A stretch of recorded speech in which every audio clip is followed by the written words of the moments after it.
ለምሳሌ እኔና ባለቤቴ የምንም አይነት ምርጫችን አይገናኝም። ልዩነት ውበት ነው የሚባለው እውነት ነው። ሰው እኮ ብልጥ ናት። ትምህርቷንም እያጠናች ለቤተሰብ ማኩራት፣ ለሀገር ማኩራት ትንሽ ኢሞሽናል ያደርገኛል።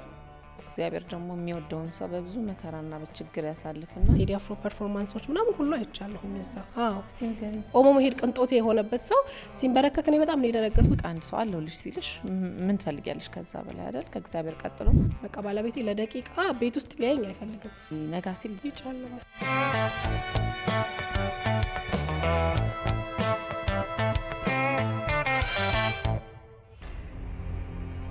አዲስ ጎጆ ከወጡ ጥቂት ወራቶች ብቻ ቢቆጠሩም የወሩ መጨረሻ ላይ ያሉ ቀናቶችን ማለፍ ፈተና ሆኖባቸዋል። በተደጋጋሚ ብድር መጠየቃቸው ያሳሰባቸው አባት ችግሩ ያለው ከገቢያቸው ሳይሆን ካያያዝ መሆኑን ከራሳቸው ተሞክሮ ጋር በማሳየት ጊዜያዊ ችግሯን ፈተውላታል።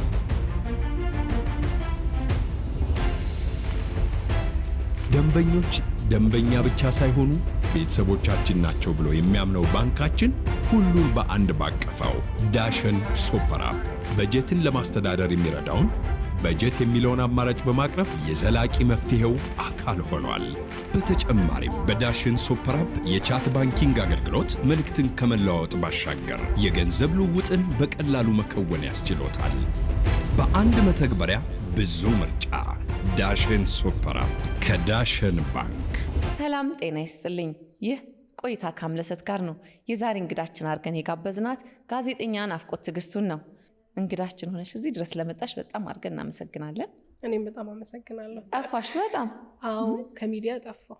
ብዙ ሰው እያለኝ ነው። ከስምሽን ጀምር። ተናፍቀሽ ነው የተወለድሽው? ናፍቆት የተባልሽበትን ምክንያት እስቲ ንገሪኝ። አይገርምም? በስመ አብ አውርቼው አላውቅም። አባቴን ያወጣልኝ ሁሌ አመሰግናለሁ። ቆንጆ ስም ስላወጣልኝ እለዋለሁ። እና እኔ ስወለድ አባቴ ከኛ ጋር አልነበረም በስራ ምክንያት። ኦልሞስት እናቴ እኔን የ8 ወር እርጉዝ ሆና ጀምሮ አላገኛትም። ለስራ ወደ ራቅ ወዳለ ቦታ ሄዶ ነበር እና እሱ ሲመጣ ኦልሞስት የ5 ወር ልጅ ሆኜ ነው የመጣው። እና እናቴ ከዛ ፊት እንደውም ሌላ ስም ሁሉ አውጥታልኝ ነበረ። ላይፍ ላይ ያው የሚያጋጥም ውጣ ውረድ አለ አይደለ? የሆነ ውጣ ውረድ ገጥሟት ስለነበረ እቺ ልጅ ትዝብት እላታለሁ እያለች እያሰበች ነበር። እና አባቴ መጣ፣ አየኝ። ሲያየኝ ደግሞ በጣም በልጅነቴ ቆንጆ ነበርኩኝ። አሁንም በጣም ቆንጆ ነሽ፣ እንመሰክራለን። እንደዛ ልትይኝ እኮ ነው የጠበኩት። ቀይ ነበርኩኝ፣ በጣም ነጭ ፈረንጅ ነበር የምመስለው። እና አየኝና በስማምችማ በጣም ነው ናፈቀችኝና ናፍቆት ልበላት። ከዛ ደግሞ ናፍቆት ራሱ ይታገሳል የሚል አይነት ናፍቆት ትዕግስቱ ሲሆን ማለት ነው። እና ከራሱ ስም ጋር የሚገናኛ ከሱ ስም ጋር የሚሄዳል። ከዛ ናፍቆት ተባልኩኝ ማለት ነው። እና አባቴ ጎበዝ ነው ስም ሲያወጣ። ፍላጎት ከኔ በላይ ያለው ፍላጎት ነው የሚባለው። ወንድሜ ማህሌት ናሁ ሰናይ ጎበዝ ነው አባቴ ስም ሲያወጣ። እና ሰፈር አካባቢ ራሱ ስም አውጣ ይባላል። ጋሽ ትዕግስቱ እስኪ ስም አውጣ ይባላል። እና ይሄ ታሪክ ያለው ስም ስለሆነ ደስ ይለኛል። በጣም ነው የምወደው ስሜ። ስም እኮ በጣም ከባህሪ ጋር በጣም ፋንታሽ ጋር በደንብ ይያያዛል። ዝም ብሎ ስም አይወጣም በጣም። እና ትምህርት ቤትም ብቸኛ ረጅም ጊዜ ስማር ብቸኛ ናፍቆት ነበርኩኝ እኔ። እና ይሄ ሞክሼ አልነበረኝም። ዩኒክ ስለሆነ ደስ ይለኝ። አዎ ሰምቼ አላውቅም። አሁን እያደግኩ ስመጣ ዩኒቨርሲቲ ላይ አንድ ሞክሼ ነበረኝ። ሃይ ስኩል ላይ ሳይሆን ኤሌመንታሪ የሆነ 8ኛ ክፍል ምናምን አንድ ሞክሼ ነበረኝ እንጂ ብዙ ናፍቆት የሚባል የራሴን ስም ብዙ ቦታ አልሰማም። አምለሰትም በጣም ለየት ያለ ነው። ብዙ አልሰማም። ዩኒክ ሲሆን ስም ደስ ይላል። እና ለልጆቼም ለየት ያለ ስምም ሆኖ ከዛ ደግሞ ትርጉምም ያለው ሲሆን አሁን እኔ እንዳወራሁት ስማቸውን ሲናገሩ የሆነ የሚናገረው ታሪክ ሲኖር ደስ ይላል። ካሳለፍሽው ነገር አንጻር መልካም ታሪክ ሲሆን ደግሞ ደስ ይላል። መልካም መሆን አለበት። ምክንያቱም ይዘውት የሚዘልቁት ነገር ስለሆነ መልካም ቢሆን ጥሩ ነው። እናቴን ላታለሁ እንኳንም ማስጣለሽ ያንን ስም ሁሌ ብሶትሽን ነበር የምታነሺው ላታለሁ። እና ሲነሳ ሁሌ መልካም ነገሩ ሲሆን ደስ ይላል።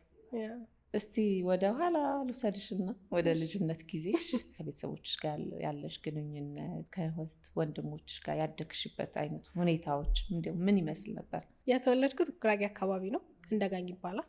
እዛ አካባቢ ነው የተወለድኩት። ብዙ ግን አልቆየንም እዛ። አባቴ በጣም በስራ ምክንያት የስራው ባህሪ በጣም ከቦታ ቦታ ይንቀሳቀስ ስለነበረ ብዙ ቦታዎች ላይ እየሄድኩኝ ነው ያደግኩት። ፋይናሊ በ12 ዓመቴ አዲስ አበባ ደስ የሚል አስተዳደግ ነው የነበረኝ። እናትና አባቴን በጣም ነው ማመሰግናቸው። በደንብ ስነ ስርዓት እንዲኖረኝ at the same time ደግሞ በጣም በራስ መተማመን እንዲኖረኝ አድርገው ነው ያሳደጉኝና አሁን እየበሰልኩ ስመጣ ነው እሱ ነገር የሚገባኝ። በደንብ እንደሰሩብኝ የገባኝ አሁን ነውና የመጨረሻም ልጅ ስለሆንኩኝ ትኩረት አግኝቼ ነው ያደግኩት። በቃ አቴንሽን በደንብ ተሰጥቶኝ እየተደመጥኩኝ እሷ ትናገር እሷ ጎበዝ ናት እየተባለ ነው ያደግኩትና ታላላቆቼም ሁሉም ሰው በቃ እኔ ላይ ትኩረት አድርጎ ይሄ የት ትደርሳለች አይነት እያሉኝ ነው ያደግኩት። ትምህርት ቤትም ጎበዝ ተማሪ ነበርኩ። እናትና አባቴ በጣም ትምህርት ይወዱ ነበረ። በጣም እንድንማር ይገፋፉን ነበረ። ሁላችንም ትምህርታችን ላይ እንድንበረታ በጣም ይገፋፉን ነበረ። በጣም ደስ የሚል ልጅነት ነው የነበረኝ። ልጅነቴን ወደ ኋላ ዞር ብዬ ሳስበው አሁን ያለችውን ናፍቆት ነው ማያትና ቅልጥፍ ያለች ልጅ ነበርኩኝ፣ ቀልጣፋ ልጅ ነበርኩኝ። እሷ እኮ ንግግር ጎበዝ ናት፣ እስቲ ዝም በሉ ታውራ እንትን ታቀርብ ምናምን እየተባለ ስፔስ መድረክ ይሰጠኝ ነበረ እና ያ ሁሉ ነገር የመጣው አሁን ያለው ነገር የመጣው እነሱ ከሰጡኝ ነገር ነው ብዬ ከዛ ከልጅነት ጀምሮ የመጣ ነው። ከልጅነቴ ነው የመጣው ብዬ አስባለሁ። እና እውቅናም ተሰጥቶኝ ነበረ። ይሄ ተይ አትቺ ምናምን ተብዬ አላቅም። እኔ በራሴ አሁን ራሱ አንዳንድ ጊዜ እኔ በራሴ ይሄን ነገር አልችለውም ብዬ ካልተውኩኝ በስተቀር ትችያለሽ፣ ለምን እንደ አንቺ እኮ ጎበዝ ነሽ ይሉኝ ነበር እናትና አባቴ። እድል ይሰጠኝ ነበር በጣም። ትምህርት ቤት ውስጥ የሌለሁበት ክበብ የለም። ክበብ ውስጥ በደንብ ትሳተፊ ነበር? ሁሉም ውስጥ ዳንስም አለው፣ ሚኒ ሚዲያ ውስጥም አለው፣ ኮሚቴ ከተባለ አለውበት። በጣም አክቲቭሊ ፓርቲሲፔት አደረግ ነበር። ጎበዝም ተማሪ ስለሆንኩኝ ይሄ ቶሎ አይን ውስጥ የመግባት ነገሩ ነበረ ትምህርት ቤት እና አብሮ አደግ ኩያ ጓደኞቼ የሚያግዙ ያበረታቱኝ ነበረ። ናፍቆት ጎበዝ ናት፣ እንዴት አድርግ ናፍቆት እንዲህ ናት ይሉኝ። ኃላፊነት በደንብ ይሰጥሽ ነበር? በደንብ ይሰጠኝ ነበር እና ከትምህርቴ ጎን ለጎን አስታውሳለሁ አንዳንድ ጊዜ ከትምህርት ቤታችንም ከሰፈራችንም ራቅ ወዳለ ቦታ ወይ ለትሬኒንግ ይሄ የህይወት ክህሎት ስልጠናዎች ምናምን ነበሩ የዛ ሰዓትና ወይ ለትሬኒንግ ወይ ደግሞ በአንዱ ክበብ የተነሳ የሆነ ቦታ ስጠራ አባቴ ወስዶኝ ከዛ እስከምጨርስ ጠብቆኝ መልሶ ደግሞ ወደ ቤት ያመጣኝ ነበረ። ያን ያህል የሆነ እንድጎድል አይፈልግም ነበርና በደንብ ድጋፍ ነበረሽ? በደንብ ድጋፍ ነበረኝ። ከዛ ኃላፊነትም ደግሞ ሰጥተውኝ ነው ያደግኩት። ይሄ ወጣ ያለ ባህሪ ኖሮኝ አያውቅም። አስቸግሬ አላውቅም። ቤተሰቦቼ ቦዝኝ አላውቅም። ትምህርቴን በጣም ወዳለሁ። ከዛ እንዳልኩሽ የምወዳቸው ነገሮች ላይ እሳተፋለሁኝ። ከዛ ወደ ቤቴ ነኝ። ብዙ ከቤት እንድንወጣም አይፈልግም ነበር አባታችንና ኃላፊነት በጣም ይሰጡኝ ስለነበረ እጠነቀቃለሁ። እነሱን ላለማስቀየም፣ መጥፎ ቦታ ላለመገኘት በጣም እጠነቀቅ ነበር። ለልጅ የሚያስፈልገውን ነገር ተሰጥቶሽ ነው ያደግሽው ማለት ነው። ወላጆች ልጆቻቸውን ሲያሳድጉ በምን አይነት መንገድ ቢያሳድጉ ብለሽ ትመክሪያለሽ? ወደ ኋላ ዞር ስንል እንግዲህ ወላጆቻችን ልክ ነው ባሉት መጠን በቃ እናትና አባት እንዲህ ነው ልጅን ማሳደግ ያለበት ባሉት ልክ አሳድገውን እዚህ መተናል። አሁን ላይ እንዳልኩሽ እድሜም ስበስል ሳየው ወይኔ ለካ በጣም ሰርተውብኛል ቤተሰቦቼ ብዬ በደንብ አንደርስታንድ ያደረኳቸው አሁን ላይ ነውና አሁን ያሉ ወላጆች በተወሰነ መንገድ ጥሩ ነው ብዬ አስባለሁ። ልጅ ለማሳደግ ተጠንቅቀው ነው ልጆችን የሚያሳድጉት። ለአእምሯቸው ተጠንቅቀው፣ ለአካላቸው ተጠንቅቀው ነው ልጆችን የሚያሳድጉትና በጣም ነው ማደንቀው። ብዙ ወጣት ወላጆች ናቸው አሁን ያሉት፣ ግን ለልጆቻቸው ጊዜ ከመስጠት ጀምሮ በሁሉም ነገር ይሄ አንዳንድ ጊዜ ጎግል ራሱ እያደረጉ እኔ በዙሪያ ያሉ እንግዲህ ብዙ እናት አባት ጓደኞቼ እንደዛ ስለሆኑ አያለውና ልጅ አስተዳደግን እንደ ትምህርት እንደ የዕለት ተዕለት ህይወታቸው እያዩት ነው የሚሰሩት እና እሱም በጣም አፕሪሼት ማድነቅ እፈልጋለሁ። እንግዲህ እኔ ያው መምከር ገና ልጆቼ ህፃን ናቸው። እንደው አንቺ ላይ የሰራውን ነገር በተለይ ወላጆችሽ አንቺን ሲያሳድጉ ባደረጉት ነገር እና አንቺ ላይ የሰራው ነገር አለና አንቺም አፕሪሼት የምታደርጊው በጣም አሁን እንዳልኩሽ ነው። አሁን ላይ ናፍቆት ትንሽ ጥሩ ነገር አላት ከተባለ ያ ከወላጆቼ የመጣ ነገር ነው፣ ከኔ የመጣ ነገር አይደለም እና በተቻለኝ አቅም ልጆቼን ለማየት ሞክራለሁ። ማለት ሰው ነው የምናሳድገው። ብዙዎቻችን የማይገባን ነገር የሆነ እንደ ህፃን አንደርስታንድ እንደማያረጉ አይደል? ግን የሆነ ትልቅ ሰውዬ የሆነች ትልቅ ሴት ነው እያሳደግን ያለ ነው፣ ሰዎች ነው እየሰራን ያለ ነው እና ትኩረት ማድረግ ማየት ልጆቻችንን ኢንትረስታቸውን ምን ላይ ነው ጎበዝ የሆኑት ምንድነው የሚፈልጉት የሚለውን ነገር ከልጅነታቸው ጀምሮ ማየት በጣም ጥሩ ነው ብዬ አስባለሁ። ሁላችንም እንደ ወላጅ ልጆቻችን በትምህርት ጎበዝ እንዲሆኑ እንፈልጋለን። ክፉ ነገር ሆኖ አይደለም እሱ። ከሱ ጎን ለጎን ግን ያላቸውን ኢንተረስት ማየት ብንችል ልክ ባህሪያቸው ላይ እንደምንሰራው ጨዋ እንዲሆኑ እንደምንፈልገው በሃይማኖት ቤተክርስቲያን እያመላለስን እየወሰድን ፈሪሃ እግዚአብሔር እንዲኖራቸው እንደምናደርገው ሁሉ ጎን ለጎን ኢንተረስታቸውን ምን ላይ ነው ጎበዝ የሆኑት ብለን ማየትም ጥሩ ነው። እኔ ወላጆቼ ያችን ትንሽ ነገር ስላዩብኝ ዛሬ ላይ ያለችው ጋዜጠኛ ናፍቆት መታለች ማለት ይቻላል እና ከልጅነቴ ጀምሮ እኔ ጓደኞቼ ፓይለት፣ ዶክተር በሚሉበት ሰዓት እኔ ጋዜጠኛ ነው መሆን ፈልገው ላለሁ ትፈልጊን ታውቂ ነበር? እንደዛ ነበር የምለው። አላውቀውም እኮ ጋዜጠኛ ዜና ከሚያነበው ሰው ውጭ ያለውን ነገር አላውቀውም። ግን ምንድነው መሆን ትፈልጊው ስባል እኔ ጋዜጠኛ ነው መሆነው ይሉኝ ነበር። አችልሽ ጎበዝ ናት፣ መናገር ትችላለች፣ ጋዜጠኛ ትሆናለች ይሉኝ ስለነበረ ታለንቴን ወይንም ተሰጥኦዬን አይተውት ነበር ከማንም ቀድሞ። ሰው ልጆቻችን ላይ በተወሰነ መንገድ እሱን ማየት ብንችል ነገ እንግዲህ የተለያየ አርቱ ላይ ያሉ ልጆች እናፈራለን፣ ሕክምናው ላይ በሁሉም ዘርፍ ፍላጎታቸውን አውቀው ያደጉ ልጆች እናፈራለን ብዬ አስባለሁ። የት ነው የተማርሽው? ሰው እንደመጣው መጀመሪያ አቡነ ባስልዮስ አየር ጤና አካባቢ 8ኛ ክፍል እንደዛ ጨረስኩኝ። ከ9ኛ ክፍል እስከ 12ኛ ክፍል የተማርኩት ደጃዝማች ባልቻ አባ ነፍሶ ልደታ አካባቢ በጣም ታዋቂ ትምህርት ቤት ነው። እዛ ነው የተማርኩት። አዲስ አበባ ዩኒቨርሲቲ ስለነበረሽ ቆይታ ደግሞ አጫውችን እስቲ። እንግዲህ 12ኛ ክፍል ከጨረስን በኋላ ዩኒቨርሲቲ እንሞላ ነበር፣ ምደባ ስለነበረ የምትፈልጊውን ዩኒቨርሲቲ 1ኛ፣ 2ኛ፣ 3ኛ እያልሽ በእኛ ጊዜ ወደ 33 ዩኒቨርሲቲዎች ነበሩና እንሞላ ነበረ። አዲስ አበባ ዩኒቨርሲቲ ስሙን በጣም ወደዋለሁ። ከሊክ አዲስ አበባ ዩኒቨርሲቲ የተመረቀው ሲባል በጣም ወደው ደስ የሚለኝ ዩኒቨርሲቲ ነበረ። ግን ከጓደኞቼ ጋር ስንሞላ እንደ ዩኒቨርሲቲማ ወተሽ ነው እንጂ እዚሁ ተምረሽ እዚሁ ከቤተሰብ መራቅ እንደዛ ካልሆነማ ምኑን ዩኒቨርሲቲ ገባሹ ምናምን ሲባል ኦኬ ብዬ አዲስ አበባ ዩኒቨርሲቲን ወደ መጨረሻ ሞላሁት እና ሐዋሳ ምናምን ነበር የዛኔ የሚፈለግ የነበረው ሐዋሳ ዩኒቨርሲቲ ምናምን እያለን ሞላሁኝ። ከዛ ግን የሚገርምሽ ነገር አዲስ አበባ ዩኒቨርሲቲ ደረሰኝ። ውጤቴም ጥሩ ስለነበረ አዲስ አበባ ዩኒቨርሲቲ ደረሰኝ። እንዳልኩሽ መጀመሪያ ሌላ ዲፓርትመንት ነበር የደረሰኝ። ከዛ በኋላ ድጋሚ ምደባችን ወጣና ጆርናሊዝም ደረሰኝ ማለት ነው። ጋዜጠኝነትና ኮሚኒኬሽን ግቢያችን አቡነ ጴጥሮስ ፒያሳ አካባቢ በጣም ትንሽዬ ግቢ ነበረች፣ የድሮ ሬዲዮ ግቢ የሚባለው። እዛ ነው የተማርኩትኝ 3 ዓመት። ግቢዋ ትንሽ ናት፣ የተማሪ ቁጥር ትንሽ ነው። ኦልሞስት ሁላችንም እንተዋወቃለን። 3 ባች ነው የሚኖረው፣ ሁላችንም እንተዋወቃለን። በጣም ደስ የሚል ቤተሰባዊነት የተሞላበት ጊዜ ያሳለፍኩት ደግሞ እዛ ነው። ፕሪንት እና ብሮድካስት ነበር። እኔ ብሮድካስት ነው የተማርኩት፣ ሬዲዮ እና ቲቪ ነው ያጠናሁት። ዩኒቨርሲቲ ውስጥም ደስ የሚል ጊዜ ነበረኝ። ጎበዝ ተማሪ ነበርኩኝ፣ ግን ይሄ ትምህርቱ ላይ ብቻ አልነበረም። ከጓደኞቼ ጋር እዝናናለሁ፣ ደስ የሚል ጊዜ ያሳልፋለሁ። እንዳልኩሽ ቤተሰቦች ኃላፊነት ስለሰጡኝ ራሴን እየጠበቅኩኝ ከጓደኞቼ ጋር ጥሩ ጊዜ ያሳልፋለሁ። ትምህርት ሲሆን እንደዛው ሰው ብልጥ ናት ትምህርቷንም እያጠናች ከኛ ጋር ይሉኛል። ምንም የቀረባት ነገር የለም ምንም ይሉኛል ጓደኞቼ። እና ትምህርቴ ላይም አልቀልድም። ከዛ ከጓደኞቼ ጋር ደግሞ እንደ ዩኒቨርሲቲ ተማሪ ማሳለፍ ያለብኝን ነገር ደግሞ ያየሁኝ የተዝናናን እንደዛ ነው ያሳለፍኩት እና ደስ ይል ነበር። አንድ ተማሪ ወይም የሚወደውን ነገር የሚያደርግ ሰው አንድ ነገር ላይ ብቻ ትኩር ብሎ ሲያደርግ ጭንቀትም ነው ይመጣል። በጣም ሁሉንም ያማከለ ሲሆን ጥሩ ነው ብዬ አስባለሁኝ። አሁን ብዙ ሰውም ላይ ሳይ ባላንስ ያደረገ ሰው ደስተኛ ሆኖ ከሁሉም ከየአይነቱ ወስዶ መኖር ይችላል። ህይወትም እንደዛ ይመስለኛል መሆንም ያለበት እንደዛ ነው። አሁን አንዳንድ ሰው ይሄ የወረቀቱ ውጤቶች ላይ በጣም ጎበዝ ትሆኝና የኛ ሙያ ደግሞ ምን ይፈልጋል? ከሰው ጋር ማውራት፣ ከሰው ጋር መጫወት፣ ኮሚኒኬሽን የሚባል የተግባቦት ስኪል ያስፈልጋል። እሱን ነገርም እኩል ነው ማስኬድ ያለብሽ እና ህይወት ደግሞ ይሄ ብቻ አይደለም። ህይወት ትምህርት ብቻ አይደለም። ህይወት ጓደኞች ናቸው። ብዙ ነገር አለ። ራስሽን እየጠበቅሽ አላማሽን የመጣሽበትን አላማ ሳትስቺ ከምትወጃቸው ሰዎች ከጓደኞች ጋር ጥሩ ጊዜ ማሳለፍ ክፋት አለው ብዬ አላስብም። ትልቁ ችግርኛ አንዱ ላይ በጣም እንዋጣለን፣ ወይ ወደዚህኛው በጣም እንዋጣለን፣ ከዛ ደግሞ ወይ ወደ መጥፎ ደግሞ በጣም እንዋጣለን እና እኔ በጣም እንዴት ገብቶኝ እንደሆነ አላቅም ባላንስ አድርጌ ደስ የሚል ሚሞሪ ይዤ አሁንም ድረስ የማገኛቸውን በጣም የምወዳቸውን ጓደኞች ይዤ ከዛ ደግሞ በጥሩ ውጤት ከፍተኛ ማዕረግ ተመራቂ ነበርኩኝ እና ደስ ይላል በጣም። እንደዛ ነው። ኩራት ነበርሽ ወይ ለቤተሰቡ? በጣም በቃ አባቴ በጣም እንዳልኩሽ እናትና አባቴ ተማመኑብኝ ነበር እና እሱን ማሳጣት አልፈልግም።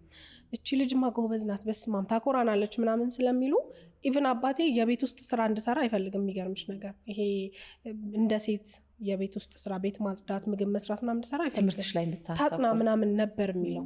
አይ አባትሽ በደንብ አስተዋጽኦ አድርጓል ማለት ነው። በደንብ ዝም ብሎ አይመጣም እንደዚህ አይነት ትጋት አይደል? ወይ አይመጣም። በጣም እኔ ሁልጊዜ በቃ እነሱን አስብ ነበር እና እነሱን ማኩራት እና ሚሊኒየም አዳራሽ ነው አዲስ አበባ ዩኒቨርሲቲ ያስመረቀው የዛኔ የተመረቅ ነው እና የከፍተኛ ማዕረግ ቤተሰቦች የሚቀመጡበት ቦታ አለ ከላይ ቤተሰቦቻችንና ካርድም ሁሉም ሰው አይቀበም እና በቃ አባቴ ፊቱ ላይ ያየሁት የዛኔ ያየሁት ፕራውድ እንዴት እንደኮራ እንዴት ደስ እንዳለው በቃ የኔ ያ ትልቁ ግብ እሱ ነበርና ደስ ይል ነበር። በጣም ደስ ይላል። እንኳን ደስ ያለሽ በእውነት ለድጋሚ በትዝታም ይሄ በጣም ጥሩ ምሳሌነትም ነው እኮ ለቤተሰብ ማኩራት ለሀገር ማኩራት ነው። ደስ የሚል ነበረ እና ምንድነው አንዳንድ ጊዜ በእርግጥ ሁሉም ሰው በዛ መንገድ ያው ላይሰራ ለሁሉም ሰው ላይሰራ ይችላል። ግን ለልጆች በተወሰነ መንገድ ኃላፊነት መስጠትም ጥሩ ነው።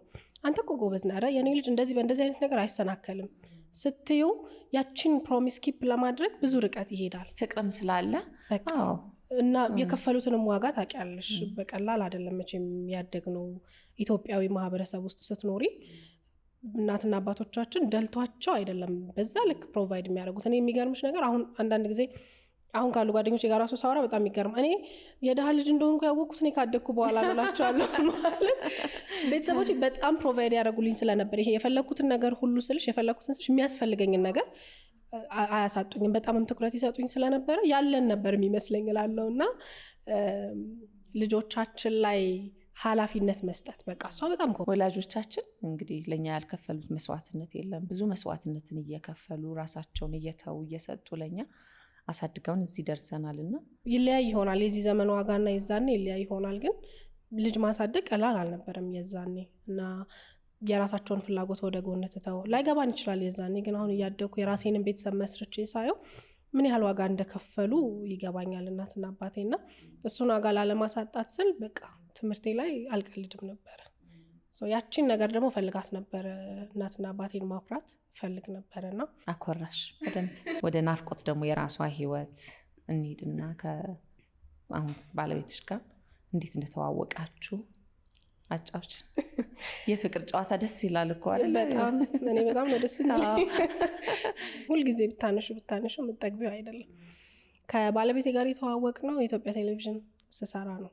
አዲስ አበባ ዩኒቨርሲቲ ግራጁዌት ከማድረጋችን ከ15 ቀን ምናምን በፊት 15-16 ልጆች ኦልሬዲ ኢቲቪ የስራ እድል እንዳገኘን ተነገረን። በውጤታችን ተመርጠን ማለት ነው።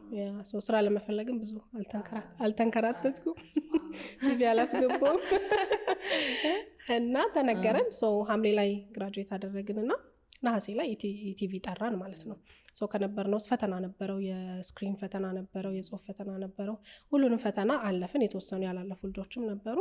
ከዛ ነሐሴ ሙሉን ትሬኒንግ ወሰድንና መስከረም ላይ ስራ ጀመረን ማለት ነው። እና እኔ በዛ ሁሉ መሀል ውስጥ ምን ተምሬያለሁ? እንግዲህ ጋዜጠኝነትን ስማረው ብሮድካስትን ያጠናሁት ብዬሻለሁ።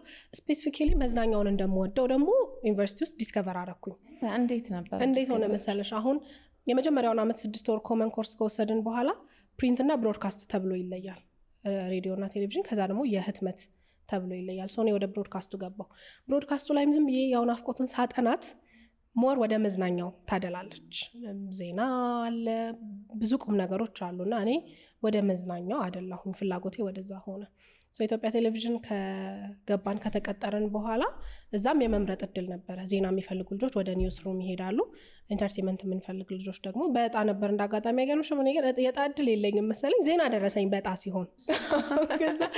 እኔ ኢንተርቴንመንት ነው መስራት የምፈልገው እና ትንሽ ችሎታም ያለኝ እሱ ላይ ይመስለኛል አልኳቸው። ከዛ የሚፈልጉ ልጆች ስለነበሩ ተቀያየረን። ዜና አላነበብሽ? አልገባሁም፣ ቀጥታ መዝናኛ ነው የገባሁት። የምትፈልጊውን ነገር አገኘሁ። ኢትዮጵያ ቴሌቪዥን የዛኔ የመዝናኛው ዲፓርትመንት እኛ ስንገባ ድሮ 120 እየተባለ የመጣው ፕሮግራም ስሙን ቀይሮ እሁድ መዝናኛ ሆኖ ይሰራ ነበረ። እዚህ መዝናኛ ክፍል ገባን። ኢቲቪ 3 ወር ምናምን ከሰራው በኋላ ነው ከብሩክ ጋር የተዋወቅ ነው ከባለቤቴ ጋር። እሱ እዛው ይሰራ ነበረ? 4 ዓመት ከኛ በፊት ቀድሞ እዛ ገብቷል። እሱ ኤፍኤም ነበር የሚሰራው። እሱ ደግሞ ከኤፍኤም ተቀይሮ ወደ መዝናኛ ገብቶ የተወሰኑ ወራትን መዝናኛ ላይ ይቀድመናል። ከዛ በቃ አዲስ ነን እኛ፣ የሁሉም አይን እኛ ላይ ነበረ። ያው አዲስ ስትሆኝ የሆነ ቦታ ላይ ሁሉም ሰው እኛን ያይን ነበረ። ከዛ እገዛ እንጠይቅ ነበር። ይሄንን ፓሽንም ነበር ደግሞ ከዩኒቨርሲቲ አይደል የሄድሽው ገና ልጅነቱም አለ፣ ለማወቅ እንጥር ነበርና እንጠይቃለን ሁሉንም። እሱም በጣም ጎበዝ ስለነበረ እጠይቀው ነበር በደንብ።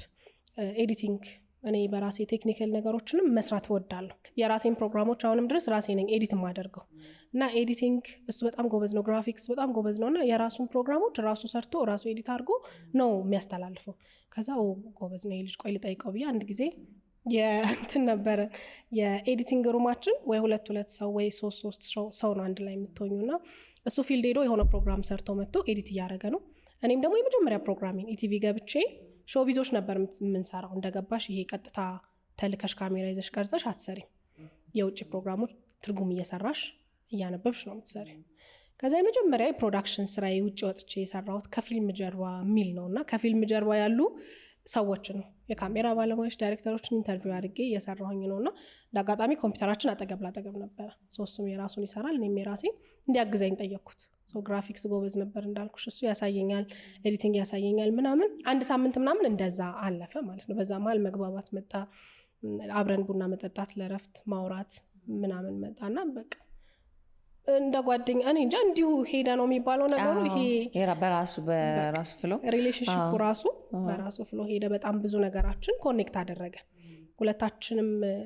ይሄ ሪሌሽንሺፕ ላይ የምንቀልድ ሰዎች አልነበርንም። ይሄ ለፈን ምናምን ተብሎ የሚጀምር ነገር ነው። ዩኒቨርሲቲ ውስጥ ሆኜ በጣም ቁም ነገረኛ ነበርኩኝ። በቃ አሁን እኔ ቦይፍሬንድ ከያዝኩኝ ወይ ጓደኛ ከያዝኩኝ ማገባው ነው መሆን ያለበት እላቸዋለሁ። እና ኢትስ ኦኬ ለፈን የሚባል ነገር ህይወት ቀልድ አይደለማ። በዛ እድሜ እኔ ይገርመኛል፣ በ20ዎቹ መጀመሪያ አካባቢ እንደዛ ካሰብኩኝ ይገርመኛል በጣም አሁን ድረስ። እና ሲሪየስ ነበረ፣ በቃ ህይወት ሲሪየስ ነው። ስለዚህ አሁን ጓደኛ የማደርገውን ሰው ማግባት ነው የምፈልገው የሚል አላማ ነበረኝ።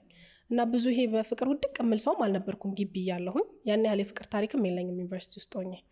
ከሱ ጋር ስናወራ ህይወት ላይ ያለው ነገር ከኔ ኢንተረስት ጋር በጣም ኮኔክት አደረገ። እያወራን መጣን። እሱም በጣም ቁም ነገረኛ ነበረ። እንግዲህ እያለ ወደ ፍቅር መጣ ማለት ነው። አዲስ ጎጆ ከወጡ ጥቂት ወራቶች ብቻ ቢቆጠሩም የወሩ መጨረሻ ላይ ያሉ ቀናቶችን ማለፍ ፈተና ሆኖባቸዋል።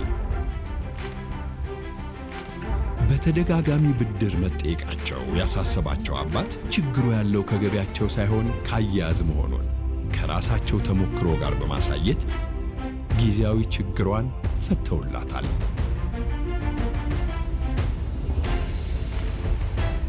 ደንበኞች ደንበኛ ብቻ ሳይሆኑ ቤተሰቦቻችን ናቸው ብሎ የሚያምነው ባንካችን ሁሉን በአንድ ባቀፈው ዳሸን ሱፐር አፕ በጀትን ለማስተዳደር የሚረዳውን በጀት የሚለውን አማራጭ በማቅረብ የዘላቂ መፍትሄው አካል ሆኗል። በተጨማሪም በዳሽን ሱፐር አፕ የቻት ባንኪንግ አገልግሎት መልእክትን ከመለዋወጥ ባሻገር የገንዘብ ልውውጥን በቀላሉ መከወን ያስችሎታል። በአንድ መተግበሪያ ብዙ ምርጫ። ዳሽን ሱፐር አፕ ከዳሽን ባንክ። ከጓደኝነት ብዙ አመት ቆያችሁ ወይስ ወዲያው ወደ ጋብቻ? አሁን ችግር ሊፈጠር ነው። አቆጣጠራችን የኛ የሁለታችሁም የተለያየ ነው ይላል። ብዙ ሰው 8 ዓመታችን አብረን ስን በፍቅር ምን ያህል በትዳር ምን ያህል ይላል። እንዴት ነው መሰለሽ የኛ ሪሌሽንሺፕ እንዳልኩሽ ቁም ነገር አድርገን በቃ ሲሪየስ ሪሌሽንሺፕ ውስጥ ነበርን። ይሄ ለፈን ምናምን አይደለም የተገናኘ ነውና ትዳር ላይ ነበራችሁ። በቃ ትዳር ላይ ስንገናኝ ጀምሮ እንደማገባው እሱም እንደሚያገባኝ እናውቅ ነበረ፣ ከእግዚአብሔር ቀጥሎ ማለት ነው። እና ምን ሆነ በአንድ አመት ምናምን እንደቆየን በጓደኝነት እሱ እንዳጋጣሚ የጤና እክል ገጠመው እና በዚህ ብቻውን ነው የሚኖረው አዲስ አበባ። ስለዚህ በቃ ግዴታ አብሬው መኖር ነበረብኝ፣ አብሬው መሆን ነበረብኝ። ስለዚህ ከዛን ጊዜ ጀምሮ አብረን እየኖርን ይኸው እስካሁን አብረን አለን። እና በመሀል ፎቶ ተነስተን ነበር፣ የሰርግ ፎቶ። የኮቪድ ሰዓት ላይ ሰርግ ለመደገስ አስበን ነበረ፣ ግን አልተሳካም። በዚሁ አያይዘሽ ብሩክ ገጥሞት ስለነበረው ስለ ጤና እክልና ምን ነበረ እንደው በዛ ሲያጋጠማችሁ ችግርና የተወጣችሁበት መንገድ ምን ይመስላል? ለብዙ ሰው ያው ጥንካሬያችሁ ያለፋችሁበትን መንገድ ሰዎችን ስለሚያስተምር እስቲ እሱን እንጫወት። ከባድ ጊዜ ነበረ።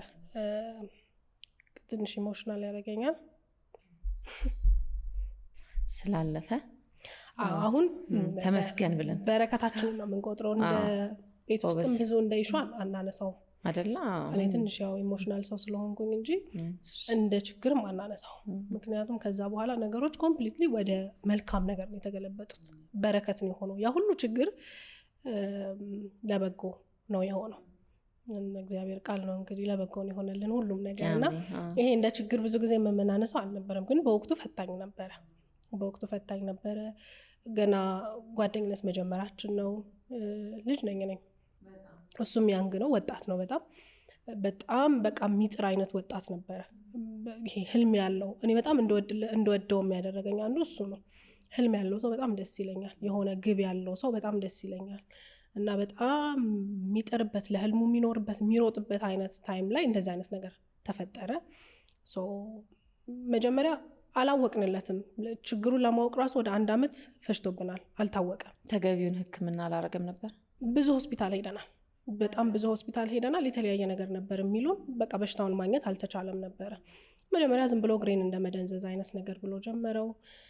ከዛ መቆም፣ ረጅም ሰዓት መቆም፣ ከዛ መራመድ ምናምን እየከለከለው መጣ እና በጣም ብዙ ሆስፒታል ሄደን በቃ አንዱ ጋር ሌላ ነገር ሲሉን መድኃኒት እዛ እንጨርሳለን፣ ሕክምና እንጨርሳለን፣ ለውጥ የለውም የሆነ ቦታ እንደዛ ሲባል 1 ዓመት በሽታው ሳይገኝለት በቃ የሆነ ሰዓት እየተወው ከዛ ደግሞ የሆነ ሰዓት እየተነሳ እንደዛ ነበር የቆየ ነው።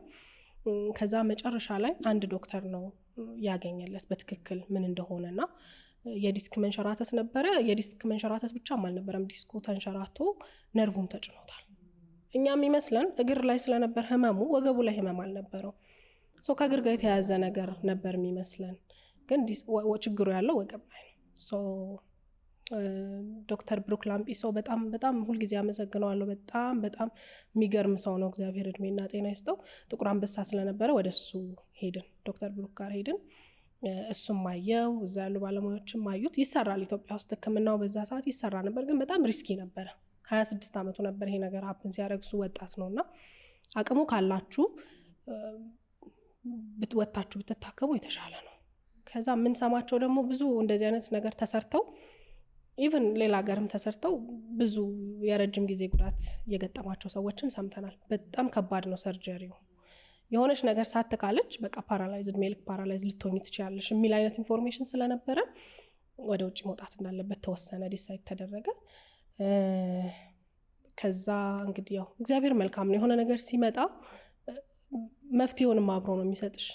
ምክንያቱም እኛ በዛ ሰዓት ምን እንደምናደርግ አናቅም። እኔ 3500 ብር ነበር ደሞዙ፣ እሱ 5000 ብር ነበር ደሞዙ እና ብቻ ግን ያው እግዚአብሔር ሁሉንም አመቻቸ። በቃ እኛ በማንጠብቀው አይነት ሁኔታ የኢትዮጵያ ሕዝብ ከህፃን እስከ አዋቂ የተረባረበለት ታዋቂ ሰው አልነበረም ማለት ይገርመኛል በጣም። እኔ አሁን ያው አንዳንድ ጊዜ ያው እግዚአብሔር የልብን አይደል የሚያየው፣ ልባችሁን አይቶ በጣም ቱርክ እንድንሄድ ተደረገ ማለት ነው። አቺፓድ የሚባል በጣም ትልቅ ሆስፒታል ነው። ከአሜሪካን ሀገር ድረስ እየመጡ ሰዎች የሚታከሙበት ሆስፒታል ነው። ሰርጀሪ የተሰራለት። እዛም ከባድ ነበረ። ብቻዬን ነበርኩኝ እኔ አስታማሚ ሆኜ ሄድኩትኝ። ከባድ ነው። እግዚአብሔር ግን ያው እግዚአብሔር አዋቂ ነው። ምንም ነገር ሲያደርግ እሱ ልክ ነው። እዛም የነበረው ነገር 2 አይነት ህክምና ነው የሞከሩለት። ወጣትነቱን አዩና መጀመሪያ ከምንከፍተው አንድ አዲስ የመጣ ቴክኖሎጂ ስላለ ሳይከፈት እንደዚህ ቀጭን አይነት ገመድ ነገር ናት፣ ገብታ ነገሩን አስተካክላ መውጣት ትችላለች። ይሄ ነገር ብዙ ሰው ላይ አይሳካም፣ አዲስ ነው። ከ10 አንድ ሰው ላይ ግን ይሳካል። ስለዚህ መጀመሪያ እሱን እንሞክር ከምንከፍተው አሉ። እሱ ተሞከረ፣ አልተሳካም እሱ። ስለዚህ ቀጥታ ወደ ሰርጀሪ መሄድ ነበረበት። ወደ ሰርጀሪ ሄደ ማለት ነውና የሚገርምሽ እንግዲህ ያው ቱርኮችን ታውቂያለሽ፣ እንግሊዝኛ ብዙ ጎበዝ አይደሉም፣ አይችሉም። ኢቨን ሆስፒታል ውስጥ ነው። ሆስፒታል ውስጥ ከዋናው ዶክተር ውጪ ነርሶቹ ወይ ማስተርጓሚ ነው እና አፕሊኬሽን አላቸው፣ የማስተርጓሚ አፕሊኬሽን በምትፈልጉ ቋንቋ ይተረጉምልሻል እንጂ እንግሊዝኛ አይናገሩም እነሱ።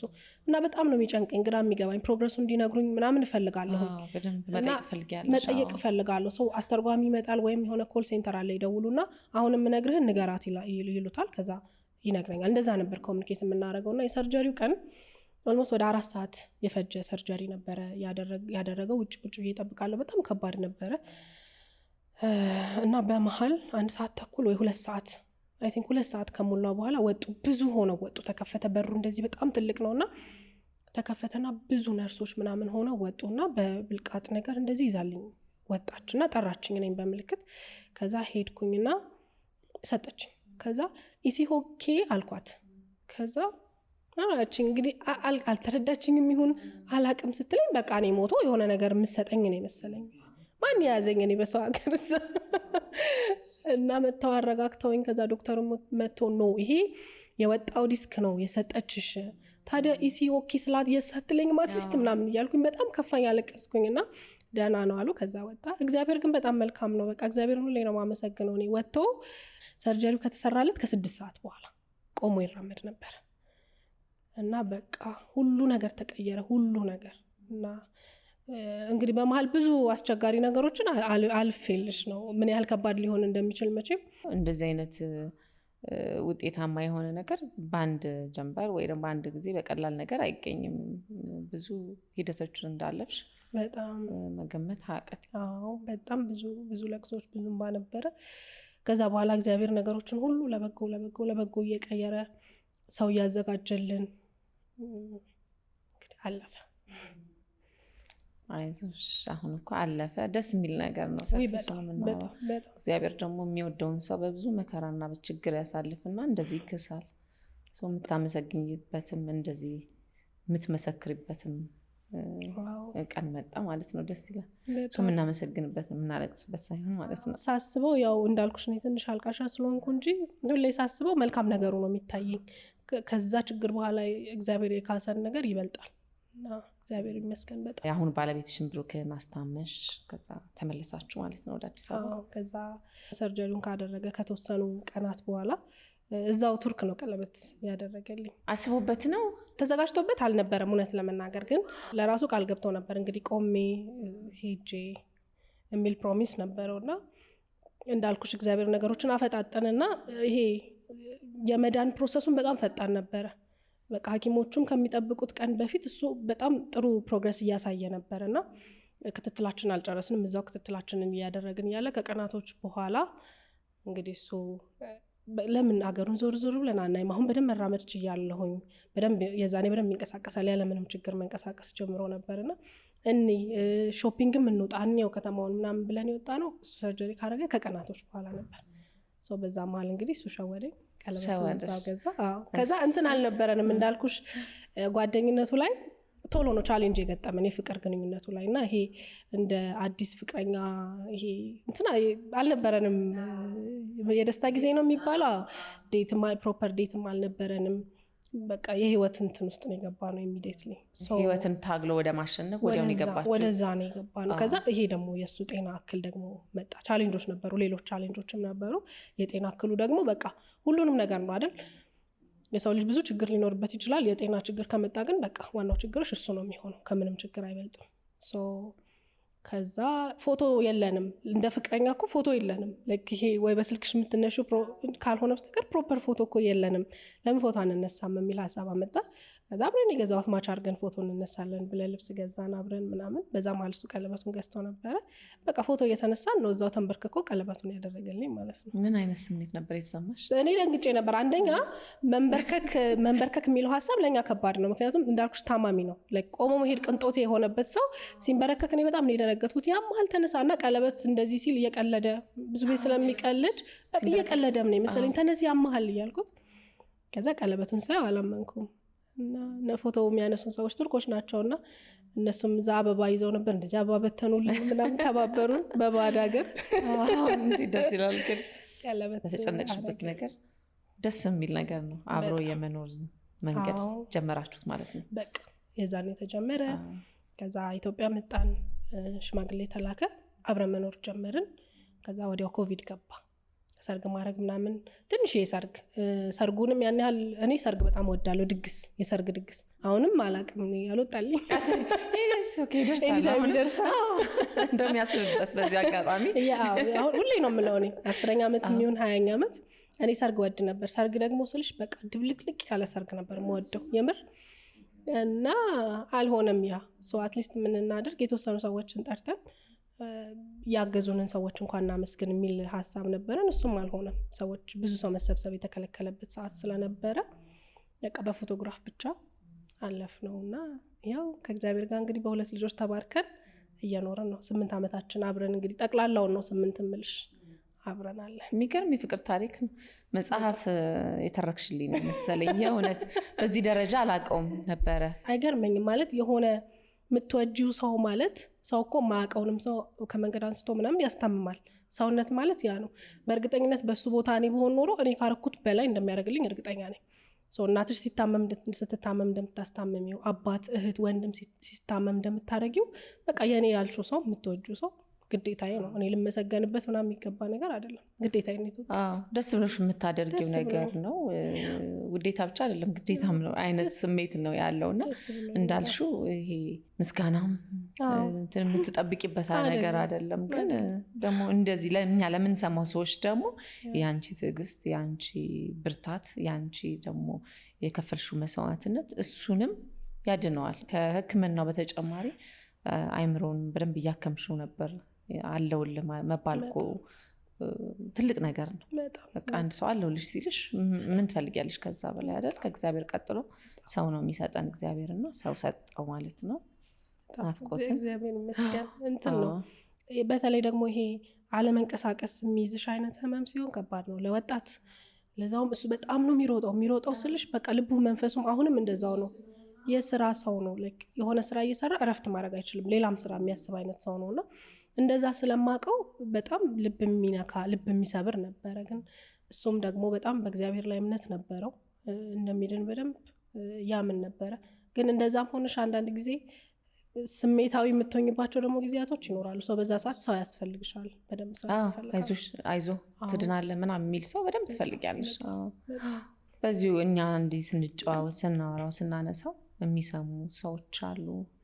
ምናልባት ከባድ የህይወት ገጠመኝ ያጋጠማቸው ወይ ያጋጥሟቸው ያለፉ ወይ ደግሞ ተስፋ የቆረጡ ወይ እዛ ላይ በጣም የሚባዝኑ ሰዎች ይኖራሉና እንደው እንዲህ አይነትም ችግር ያልፋል ባንቺ አንደበት ያምራልና እስቲ እኔ ሁል ጊዜ ልል የምችለው ነገር በቃ ሰዎች እግዚአብሔርን እንዲደገፉ ነው። ምክንያቱም ሁኔታው አይመስልም እንዳልኩሽ ነው። እኛ በዛ ደሞዛችን ከዛ የህመሙ ግዝፈት በሰው አቅም በሰው አይምሮ የሚቻል አይደለም። እሱን ስትደገፊው ነገሮችን ሁሉ አሳልፈሽ ለእግዚአብሔር ስትሰጪ ግን በቃ ከዛ በኋላ ስራው የሱ ይሆናል።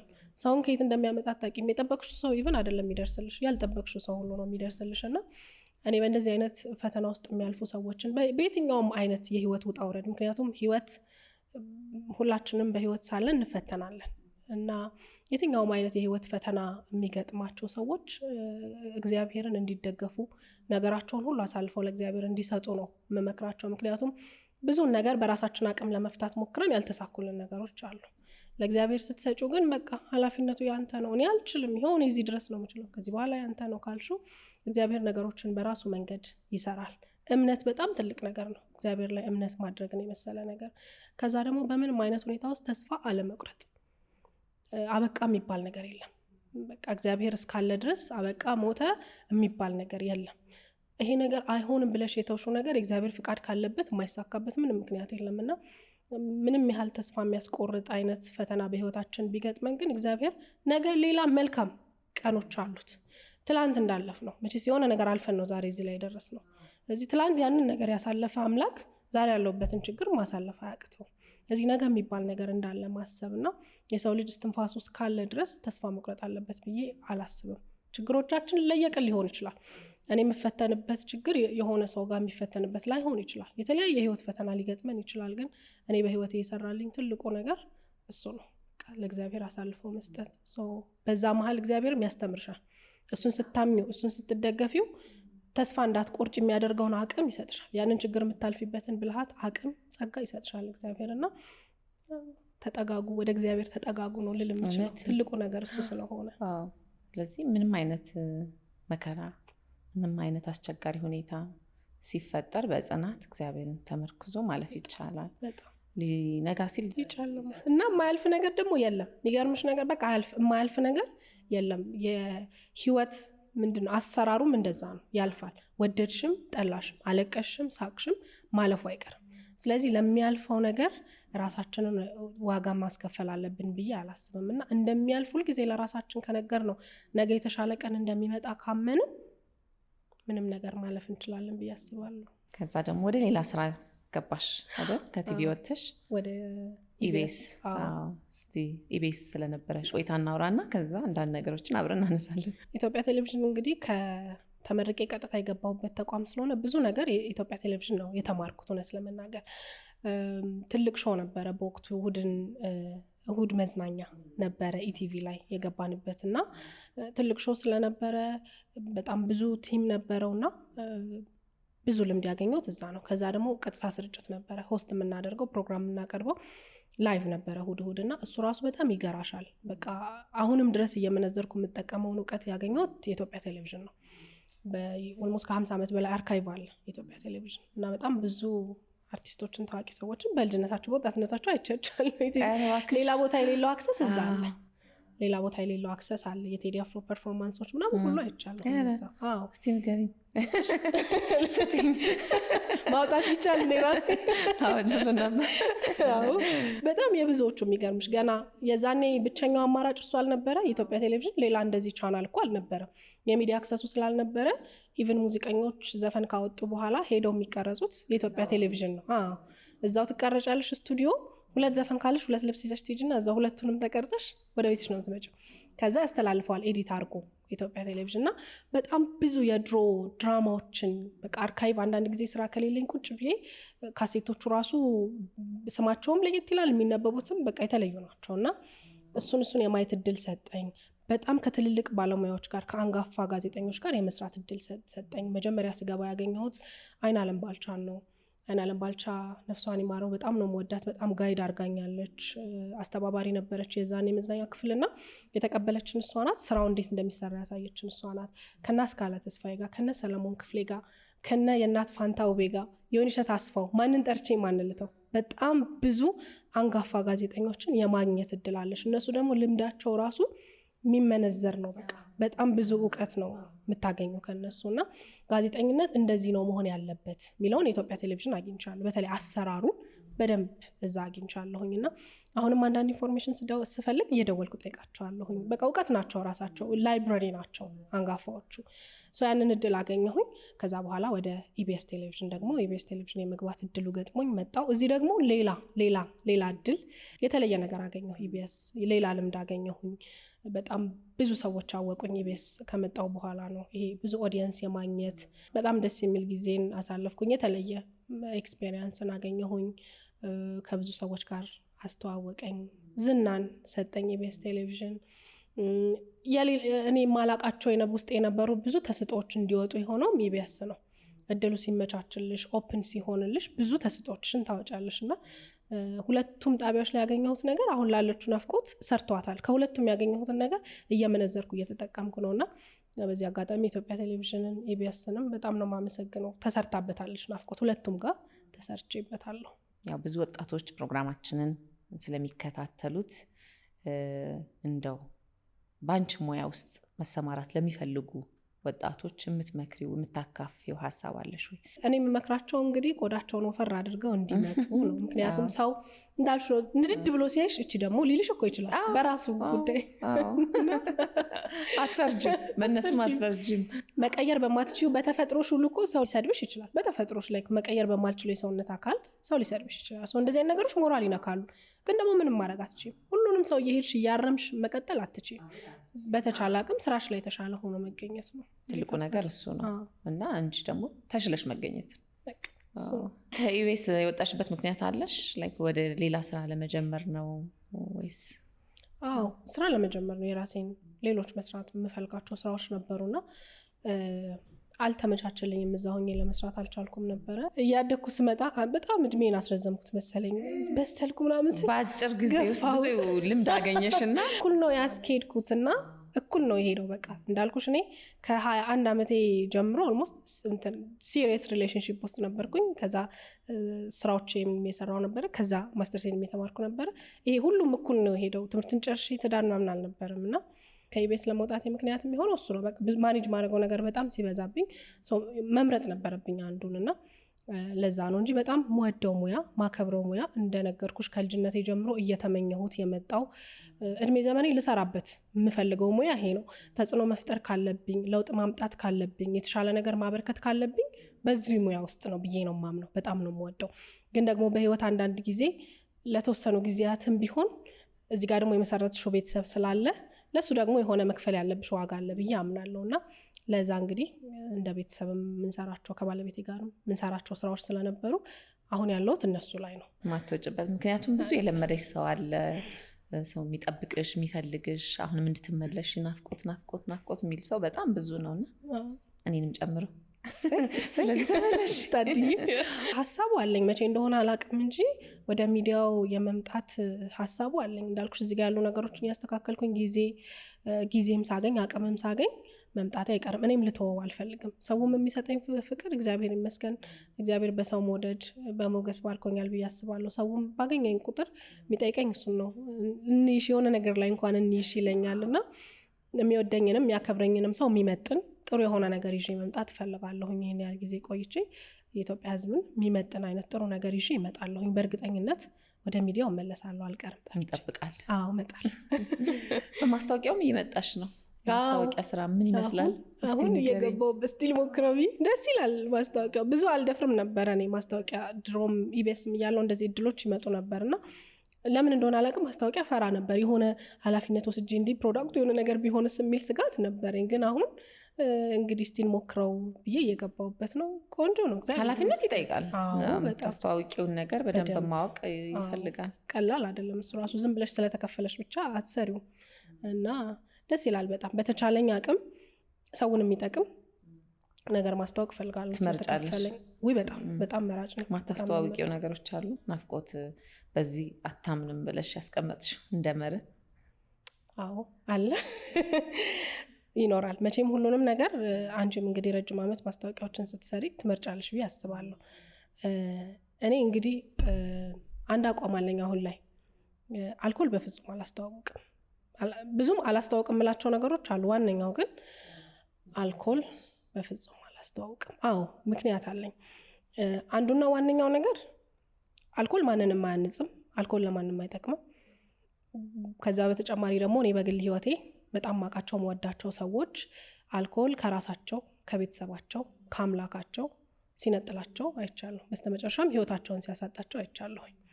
እና የአልኮል መልካም ጎን የለውም። ቀባብተን አሳምረን በካሜራ ምናምን ልናቀርበው እንችላለን፣ ግን መልካም ጎን የለውም። እናት ከሆንኩ በኋላ ደግሞ በጣም ትልቅ ኃላፊነት ተሸክሜያለሁ ብዬ አስባለሁ። ልጆቼ አሁን በጣም ህፃናት ናቸው። ወደፊት ህጉ መጠጥ መጠጣት የሚችሉበት እድሜ ላይ ወይንም ህጉ በሚፈቅድላቸው እድሜ ላይ ራሱ መጠጥ ሲጠጡ ማየት አልፈልግም። እንደናት መቼስ ማንም ወላጅ አትፈልግም። አሁን ህፃን ስለሆኑ ሳይሆን አድገውም ልጆቻችን አልኮል እንዲጠጡ ወይ የአልኮል ሱሰኛ እንዲሆኑ አንፈልግም።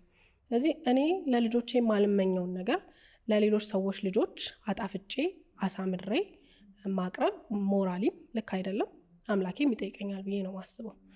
እና በቢሊየን ቢከፈለኝ እኔ አልኮል ፕሮሞት አላደርግም። እንዳልኩሽ ያየኋቸው ሰዎች በግል ህይወት በጣም ወዳቸው ያጣኋቸውም ሰዎች ስላሉ አልኮል አላስተዋውቅም። የሚደገፍ ሀሳብ ነው። እኔም እንደ እናትነት እንዳለብኝም የማህበራዊ ኃላፊነት እውነት ነው መታወቅም ያለበት ነገር ነው ያላምጣ። እስቲ ወደ ቤትሽ እንደገና እንመለስና ስለ ልጆችሽ እናውራ። እናትነት ምን ይመስላል? ወይ እናትነት በስመ አብ ደስ የሚለው ከእናት ጋር ስለሆነ ማወቅ ትረጅኛለሽ። ካልወለደ ሰው ጋር ስታወሪ አሰልቺ ነው የምትሆኙ። በነገርሽ ላይ አንቺ ወልደሽ ያልወለደ ጓደኛ ካለሽ በቃ ሁልጊዜ ስለ ልጆች ስታወሪ ስሜቱ እዛ ጋር የለም። ምክንያቱም ወልደሽ እዩ የሚባለው እናትነት ልክ ስትወልጂ የሚመጣ ነገር ነው ማለት ስሜቱ። እኔ አሁን እናቴ ስፍስፍ ስትል ለምን እንደዚህ ትሆኛለሽ? አግብተን ወልደንም ገባችሁ፣ አግብተንም ሁላችንም ወተናልና ገባችሁ እንደዚህ በላችሁ ጠጣችሁ ስትል እኛ አሁን አድገን የለም ማምን አስጨነቀሽ እላታለሁና አሁን ከወለድኩ በኋላ ግን ተረዳሁት። በቃ እናትነት አይቆምም። ላይክ ልጅሽ አርግዘሽ ወልደሽ ምናምን ሳይሆን በቃ አይቆም። እድሜ ልክሽን ትጨነቂበት ጉዳይ ነው። እኔ እግዚአብሔርን ከማመሰግንባቸው በረከቶች መካከል ትልቁ እናትነቴ ነው። እኔ በጣም እንትን ነኝ፣ የልጅ ባህሪ ያለኝ ሰው ነኝ። ልጅ ነኝ። ደስ ይላል። 3 ልጅ ነው ያለኝ ይላል ባለቤቴ። እኔ እንደ ልጅ ነው የምሆነው። ኢሞሽኔም እንደዛው ነው። ማልቀስ የልጅ ልብ። እኔ የምወደው ልብ የልጅ ልብ እና የትልቅ ሰው ልብ። የመሀሉን ሁሉ ይፈራዋለሁ። ተከባድ ነው የመሀሉ። በዛ መሀል ልጆችን ሳያቸው አቤት እግዚአብሔር ሆይ አምነኸኝ ነው የሰጠኸኝ ግን እላለሁኝና በጣም ትልቅ በረከት ነው። ከዛ ደግሞ ትልቅ ሪስፖንሲቢሊቲም ነው፣ ኃላፊነትም ጭምር ነው። ነገ እዚች ሀገር ላይ የሆነ ነገር ወይንም እዚህ ዓለም ላይ የሆነ ነገር የሚያበረክት ወይ መጥፎም ሊሆን ይችላል ጥሩም ሊሆን ይችላል ሰው እያሳደግሽ ነው። እዚህ የኃላፊነት ዛሬ ላይ ባንቺ እጅ ነው ያለው እና ልጆቼን ሳያቸው በተቻለኝ አቅም ጥሩ እናት ለመሆን እሞክራለሁ። በሁሉም አንግል ይሄ በሁሉም ነገር ጥሩ የሆኑ ልጆች ለማሳደግ እሞክራለሁ። በትምህርታቸውም ቢሆን በማህበራዊ ህይወታቸውም ቢሆን እምነታቸውም ላይም ቢሆን የተሻሉ ልጆች፣ በራስ መተማመን ያላቸው ልጆች እንዲሆኑ የተቻለኝን የአቅሜን ሞክራለሁ እና እናትነት በጣም ከባድ ነው። ከእርግዝናው ጀምሮ ፊዚካል ለውጡ ሬዲ አትሆኝም ማለት እኔ በዚህ ልክ እንደምቀየር አላውቀውም። ከ51 ኪሎ ጀምሬ እዚህ ደርሻለሁ እና አይገርምም? ለውጥ በጣም ነው የሚገርመው። የሚነግረን ሰው ደግሞ ቢኖር ጥሩ እኮ ነበረ። የሚያዘጋጅ ሰው የለምና ማትቀየሪ ነው የሚመስልሽ። ከዛ እኔ በቃ ሁልጊዜ እንደዛ እንደሆንሽ የምትቆይ ነው የሚመስልሽ። ግን ፊዚካል ለውጡ ራሱ የሚያመጣብሽ ዲፕሬሽን ቀላል አይደለም። ከወሊድ በኋላ የሚመጣ ድባቴ ቀላል አይደለም፣ ትልቅ ህመም ነው። ብዙ ሰዎች አንደርስታንድ መታወቅም ያለበት ነው።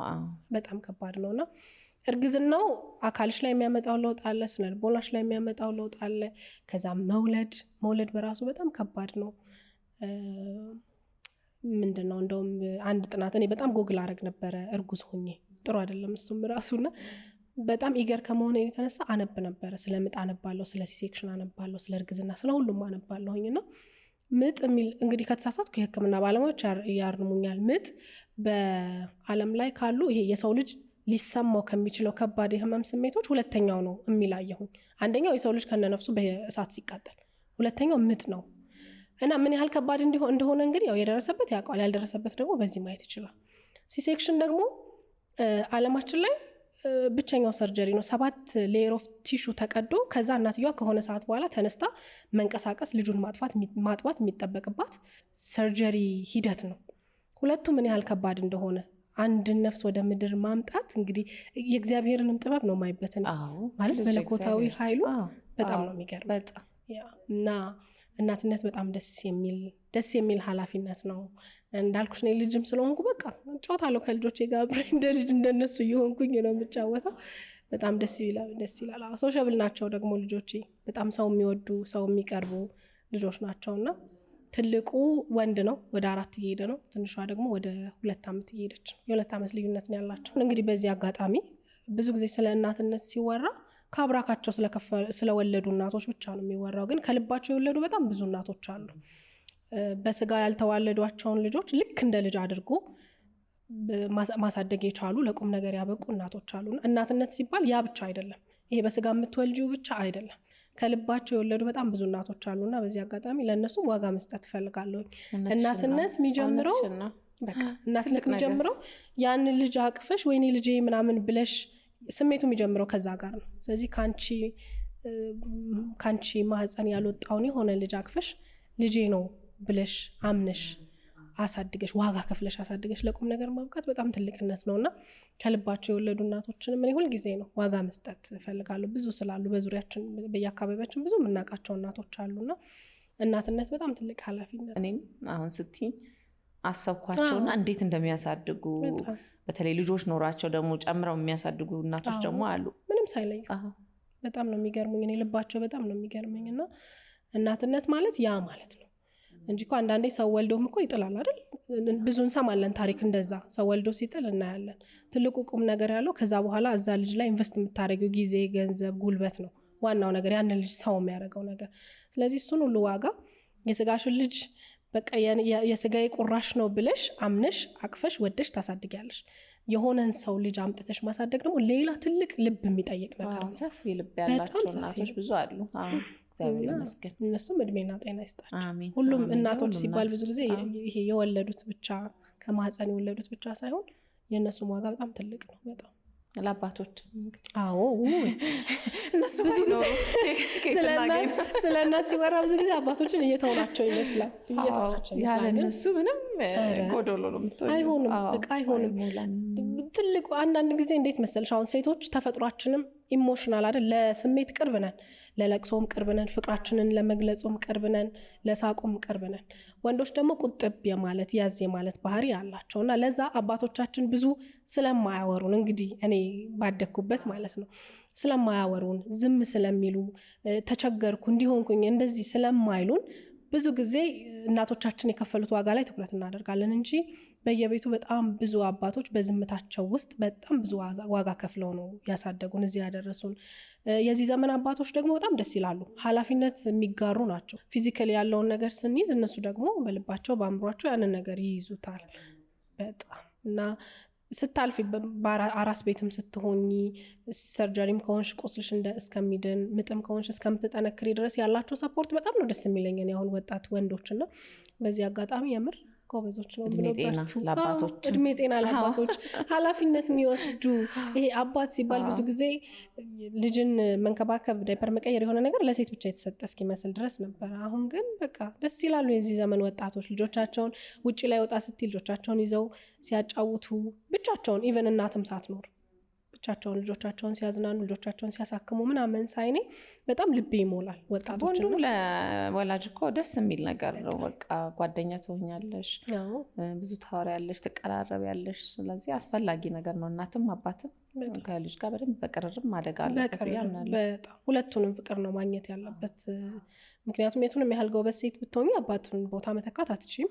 የቱንም ያህል ጠንካራ አባት ቢሆን የእናትን ቦታ መተካት አይችልም። ተፈጥሮ ነው። ከተፈጥሮ ጋር ደግሞ በቃ እግዚአብሔር ፈቅዶ ሁለቱም በህይወት እስካሉ ድረስ ከሁለቱም ማግኘት ያለባቸውን ነገር ማግኘት አለባቸው። ስለዚህ የሁለታችንም የእናትም የአባትም እጅ እዛ ልጅ ላይ ያስፈልጋል። በዚሁ ሳንርቅ ስለ ትዳር ደግሞ ያለሽን ስሜት፣ ምክንያቱም ብዙ ሀሳብ አለሽ ሳይሽ ማያልቅ ሀሳብ፣ ረጅም የትዳር ልምድ፣ ረጅም እውቀት፣ ብዙ ሰው አውርተሻል፣ ብዙ ሰው ሰምተሻል።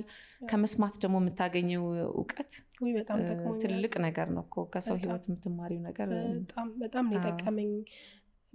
ሁለቱም ኢቲቪም ኢቢኤስም እያለሁኝ ፕሮግራም ከማቅረቡ በተጨማሪ ኢንተርቪዎች፣ የተለያዩ ሰዎችን ኢንተርቪው አድርግ ነበር እና በጣም ነው የምወደው ኢንተርቪው ማድረግ። አሁን ራሱ አርጊያት ኢንተርቪው እያለኝ ነው። እኔ እናትሽ እስቲ አንድ ቆይታ ካምነሰት ጋር ይኖራል አይቀርም። ተቀያይረን በደስታ እና ደስ ይላል። እንግዲህ አንቺም አይተሻል ብዬ አስባለሁ። የተለያየ ሰው ታገኛለሽ፣ ከአርቱ፣ ከሃይማኖቱ፣ ከፖለቲካው፣ ከተለያዩ ሰዎች ጋር ከእያንዳንዱ ሰው እውቀት ታገኛለሽ። እና እኔ በዛ ሁሉ መሀል ከብዙ ሰዎች በጣም ብዙ እውቀት ወስጃለሁኝ። እግዚአብሔር ይመስገን። የወሰድሽውን እውቀት አካፊ። ትዳር ላይ ነን አሁን አይደል? ስለ ትዳር የሚገርምሽ ባለትዳሮቹ የሚል ፕሮግራም ኢቢኤስ ያለው ሰራ ስለነበረ በጣም ብዙ የትዳር እውቀቶችንም ከዛ ቀስም ያለው ለትዳር የራሱ የጠቀሙኝን ማለት ነው። ረጅም ዓመት በትዳር የቆዩ በብዙ የህይወት ውጣ ውረድ ያለፉ ጥንዶችን ኢንተርቪው ማድረግ እድሉ ገጥሞኝ ነበርና በቃ በጣም ትልቅ ትምህርት ቤት ነው የሚሆነው። እድለኛ ነሽ በጣም እግዚአብሔር ይመስገን። በያካፊ ያለሽን ትዳርን ሳስብ ነው መጀመሪያ እናትና አባቴ ነው የማስበው። እናትና አባቴ በትዳር ወደ 36 ዓመት እየሄዱ ነው ከተጋቡና በዚህ ሁሉ መሀል ውስጥ አለመግባባት፣ በሀሳብ አለመስማማት ሳይኖር ቀርቶ ሳይሆን እኛ ፊት መጥፎ ነገር አያሳዩንም ነበር። እኛ ፊት ጸባቸውን፣ ጭቅጭቃቸውን አይተናናቅም ነበርና ይሄ ሁልጊዜ ሰላም፣ ሁልጊዜ ፍቅር ሆነው የኖሩ እስኪመስለን ድረስ ብዙ ነገራቸውን በጓዳ ነበረ የሚይዙትና በጣም ደግሞ ይተሳሰቡ ነበር እናትና አባቴ። እናቴ ለአባቴ፣ አባቴ ለእናቴ በጣም ነው የሚተሳሰቡትና እሱንም ከነሱ ወስጃለሁ። መሰረታዊ ነገር እሱ ይመስለኛል አይደል? በጣም እናቴ አሁን እኛ ቤት ያው እህቴም ወንድሞቼም አግብተዋልና እኛ ቤት ስትመጣ አትቀመጥልን። ኧረ ልሂድ መክሰሱ ሰዓቱ ደረሰ ምናምን ብላ ትነሳለች እና በጣም ነው የምታስብለት እና እሱን ሳይ ለትዳር ትልቅ ዋጋ እየሰጠው እንዳድግ ሆኛለሁኝ። ከብሩክ ጋርም የፍቅር ግንኙነት እንደጀመርን አካባቢ ትዳር ላይ በቃ ወደውን ሰው ካገኘው ትክክለኛው ሰው ከሆነ ማግባት አለብኝ ወደሚል እርሊ ወደ ትዳር እንድገባ የሚያደረገኝ ለትዳር የምሰጠው በጣም ትልቅ ቫልዩ ነው እና እሱን ያገኘሁት ከእናትና አባቴ ነው። ከዛ ውጭ ደግሞ ቤት ደግሞ የራስሽ ቤት ደግሞ የራስሽ ትዳር ደግሞ ይኖርሻል። እኔ ምንድነው ማለት የምፈልገው ሁሉም ሰው እንደሰራለት ነው የሚኖረው። ትዳር እንዲህ መሆን አለበት ብዬ ልል አልችልም። ምናልባት ባለሙያዎች ሊሉ ይችላሉ። ግን ሰው እንደሰራለት እንደየቤቱ ደስተኛ እንዳረገው ነው የሚኖረው። ምክንያቱም የሆነ ሰው ቤት ልክ የሆነ ነገር የሆነ ሰው ቤት ልክ አይደለም። ለምሳሌ እንደ ቤቱ ነው።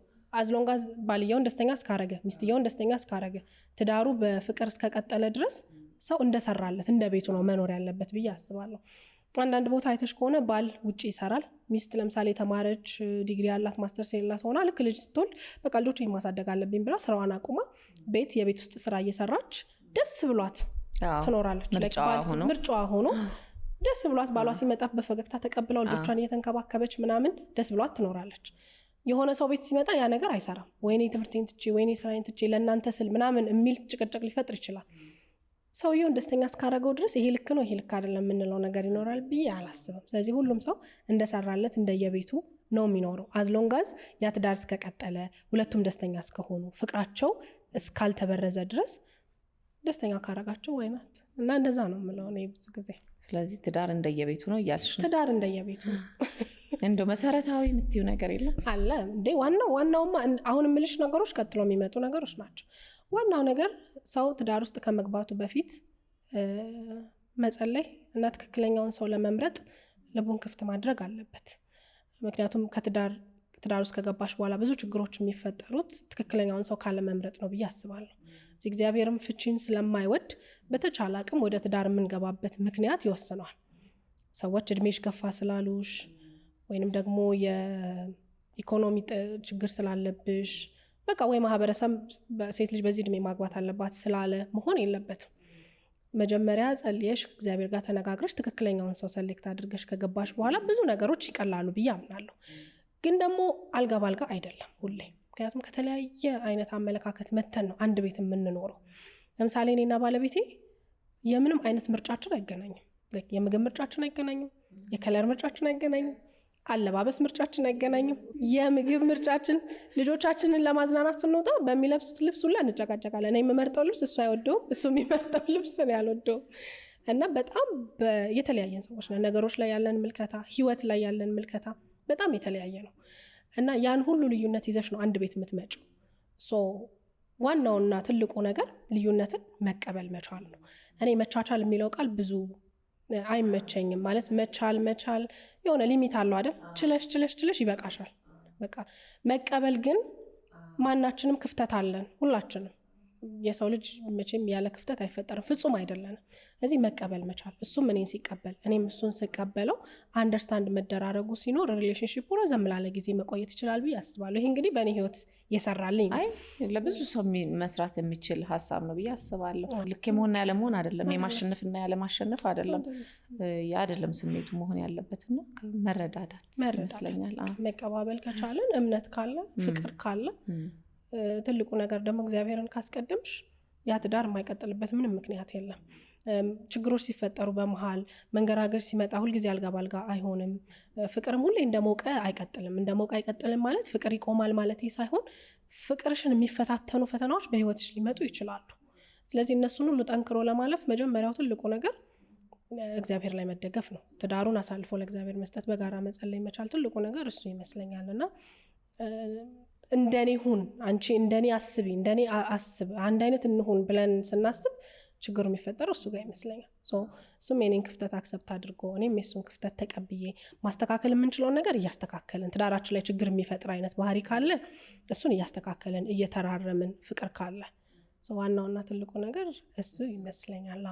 ናፍቆት ምን አይነት ሴት ናት? ቤት ውስጥ በተቻለኝ አቅም ቤት ውስጥ ስሆን ፕሬዘንት ለመሆን እሞክራለሁ። እንግዲህ ውጭ ላይ ብዙ የስራ ኃላፊነቶች ስለሚኖሩ ቤት የምሆንበት ጊዜ በጣም ትንሽ ነው። እዚህ ቤት ስሆን እናት ነኝ፣ ሚስት ነኝ። የሚጠበቅብኝን ነገር ሁሉ አደርጋለሁ። እንደ እናት እንደ ሚስት ቢደክመኝም ቢለኝም የሚጠበቅብኝን ነገር ሁሉ አደርጋለሁ። እና ይሄ የሆነ ሀበሻ ሚስት ነው የሚባለው። በቃ ቡና ሲቀራረብ ምናምን ድባብ ምናምን በጣም እወዳለሁ። ባለቤቴም እንደዛ ይወዳል። አንድ የሚያስማማን ነገር ቡና ነው። በጋራ የምንወደው በጣም ከባድ ነገር ነው። በጋራ የምንወደው የሚያስደስተን ነገር ቡና ነው። አይ ልዩነት ውበት ነው የሚባለው እውነት ነው ማለት ነው። በጣም ግን ጠቅሞናል። ልዩነታችን ጠቅሞናል። እኔ ያላየሁትን ነገር እሱ ያያል። እኔ የሌለኝ አሁን ለምሳሌ ገንዘብ አያዝ እኔ በጣም ሰነፍ ነኝ። እኔ እጅ ላይ ገንዘብ አይቆይም። በቃ አመድ ነው የምታደርጊው፣ ዱቄት። እሱ ደግሞ ጎበዝ ነው፣ ሪዝነብል ነው። ብር ሲወጣ ገንዘብ ሲወጣ ምናምን ሪዝነብል ነው። እንደኔ አባካኝ አይደለም። እንዴት እንደሚጠቅም አስቢ። እኔ ያዝ ያደርገኛል። እኔ በብዙነት ኢሞሽናሊ እኔ በጣም ቶሎ ነው ማለቅ ሰው፣ በጣም ቶሎ ነው የምስቀው፣ በጣም ቶሎ ይከፋኛል። ያን ያህል ማኮርፍ ሰው አይደለሁም። ትንሽ አኮርፋለሁ፣ ግን ሲያባብሉ ደግሞ እንደ ልጅ ነኝ አልኩሽ። ለዛ ነው። እና እሱ ደግሞ ኢሞሽናሊ በጣም ጠንካራ ሰው ነው። እና የኔንም የሁላችንንም ኢሞሽን የሚሸከምልን እሱ ነው እውነት ለመናገር። እና ልዩነታችንም ጠቅሞናል በጣም በህይወታችን። እኔ ያላየኋቸው ነገሮች እሱ እያየ፣ የእሱን ክፍተት እኔ እየሞላው፣ የኔን ክፍተት እሱ እየሞላ እንድንኖር አድርጎናል። እና እንግዲህ ጥሩ ሚስት ነኝ ብዬ አስባለሁ። እሱ ነው መመስከር ያለበት ይሄንን። እግዚአብሔር ይመስገን በጣም መልካም ባል ነው ያለኝ። ቤቱን የሚወድ፣ ልጆቹን፣ ትዳሩን የሚወድ የሚያከብር፣ በጣም ታማኝ መልካም ጨዋ ባል ነው ያለኝ። እና ምግብ እንኳን ውጭ አይበላም። ስራ ሲውል ጾሙን ይውላል እንጂ ቤቱ መጥቶ ነው የሚበላው። እንደዛ አይነት ባል ነው ያለኝ። እና እኔም የባልነት ቦታውን መንካት አልፈልግም። ሮላችንን መለየት ፈልጋለሁ። እንደ ሚስት ማድረግ ያለብኝ ነገር ካለ ወንዳ እኩል ነው ኃላፊነቱ፣ ትዳሩ የጋራ ነው ምናምን ብዬ የምላቸው ነገሮች ያሉ አባልሽን ስታሞግሽ በነገርሽ ላይ ይባላል እኮ ትክክለኛው ነገር የሚስት ነው፣ የሚስት ሙገሳ ነው ይባላል። ምክንያቱም አንዳንድ ሰዎች ባሎች በደንብ ትክክለኛ ባህሪያቸው ሚስታቸው ጋር ነው ያለው። ሚስት ከመሰከረችልህ፣ ሚስት ካበረታታች የትም ሄደህ ታሸንፋለህ ማለት ነው ይባላል። ምክንያቱም ሚስቱን ማስደሰት ያልቻለ ቤቱን ያልሰራ ሰው ውጭ ወጥቶ የትኛውን ቦታ ላይ ሰክሰስፉል ይሆናል ብዬ። ትክክለኛው ምስክርነት የሚስት ነው። የእግዚአብሔርም ቃል ሲናገር ጸሎት ሁላ እንዲከለከል ያደርጋልና ትልቁን ኃላፊነት ቤቱን ማስተዳደር የቻለ ሚስቱን የወደደ ልጆቹን የወደደ ሚስቱን ያከበረ ሰው የትም አደባባይ ላይ ቢወጣ ሞገስ ይኖረዋል፣ ተቀባይነት ይኖረዋል፣ ያሰበው ይሳካለታል። ሚስቱ መርቃ የላከችው ሰውና ሚስቱን አስከፍቶ አቢዩዝ አድርጎ የወጣ ሰው ይመስላል እንጂ ለጊዜው አይሆንም። ምክንያቱም የእግዚአብሔር ቃል ነው። እንደ ደስ የሚል ነገር አነሳሽ በጣም እና እላለሁ አንዳንድ ጊዜ አሁን የሚነሱ ነገሮች ስላሉ ትዳር ሲነሳ ብዙ ጊዜ አሁን ወጣቱ ትውልድም ትዳርን እንዲፈራ በሁለቱም ጽንፍ ነው እንዲፈራ የተደረገው። በጣም መጥፎ ጎንም በጣም ጥሩ ጎንም ትዳርን እንዲፈራ ያደርጋልና እላለሁኝ ብዙ ጊዜ በቃ ሚስትም እኮ ባሏን መውደድና ማክበር አለባት። ትልቁን ኃላፊነት ግን ባል መውሰድ አለበት። ሚስቱን የሰማ ሰው ተዋት አድርግ ያለችው ነገር ብዙ ጊዜ ሀፕን ያደርጋል። ገጥሞሽ አያውቅም? በጣም ሚስትን መስማት ይላሉ። በጣም አስተዋዮች ነን። ይሄ ሴትነት በተፈጥሮ የተሰጠን የማስተዋል አቅም፣ ነገሮችን አርቆ የማሰብ ምን ሊፈጠር እንደሚችል የማወቅ አይደል? ይሄ ሴንስ የማድረግ እናትነታችንም እሱ ነገር አምጥቶብናል ብዬ አስባለሁ። ተፈጥሯችን ይመስለኛል። እና ሊመጣ ያለውን ነገር በተወሰነ መንገድ ሴንስ እናደርገዋለን። መጥፎ ነገር ልቤ ነግሮኛል ትያለሽ እና ሚስቱን የሰማ ወንድ ከሚስቱ ጋር የተስማማ ወንድ ባል የትም ቦታ ሄዶ ሰክሰስፉል መሆን ደግሞ ነገሮችን በተለያየ አቅጣጫና አይን የምታያቸው በአንድ አይደለም። ተፈጥሯችን ነው፣ በጣም ተፈጥሯችን ነው። ወንድ ልጅ እኮ ቶሎ አይበስልም ይባላል። ሴቶች በ20 ዓመታቸው ምናምን እኮ ትዳር መስርተን ልጅ ወልደን ቤተሰብ እናስተዳድራለን። ወንዶች ግን ለመብሰልም ትንሽ እድሜያቸው መሄድ አለበት ተብሎ ይታሰባል። ጊዜ ውስጥ እግዚአብሔርም ሲሰራን እንደዛ ነው። ኬር እንድናደርግ፣ እንድናግዝ፣ ሰፖርት እንድናደርግ፣ እንድንደግፍ ነው የተፈጠር ነው ብዬ አስባለሁኝና አለን ያ ተፈጥሮ አለን።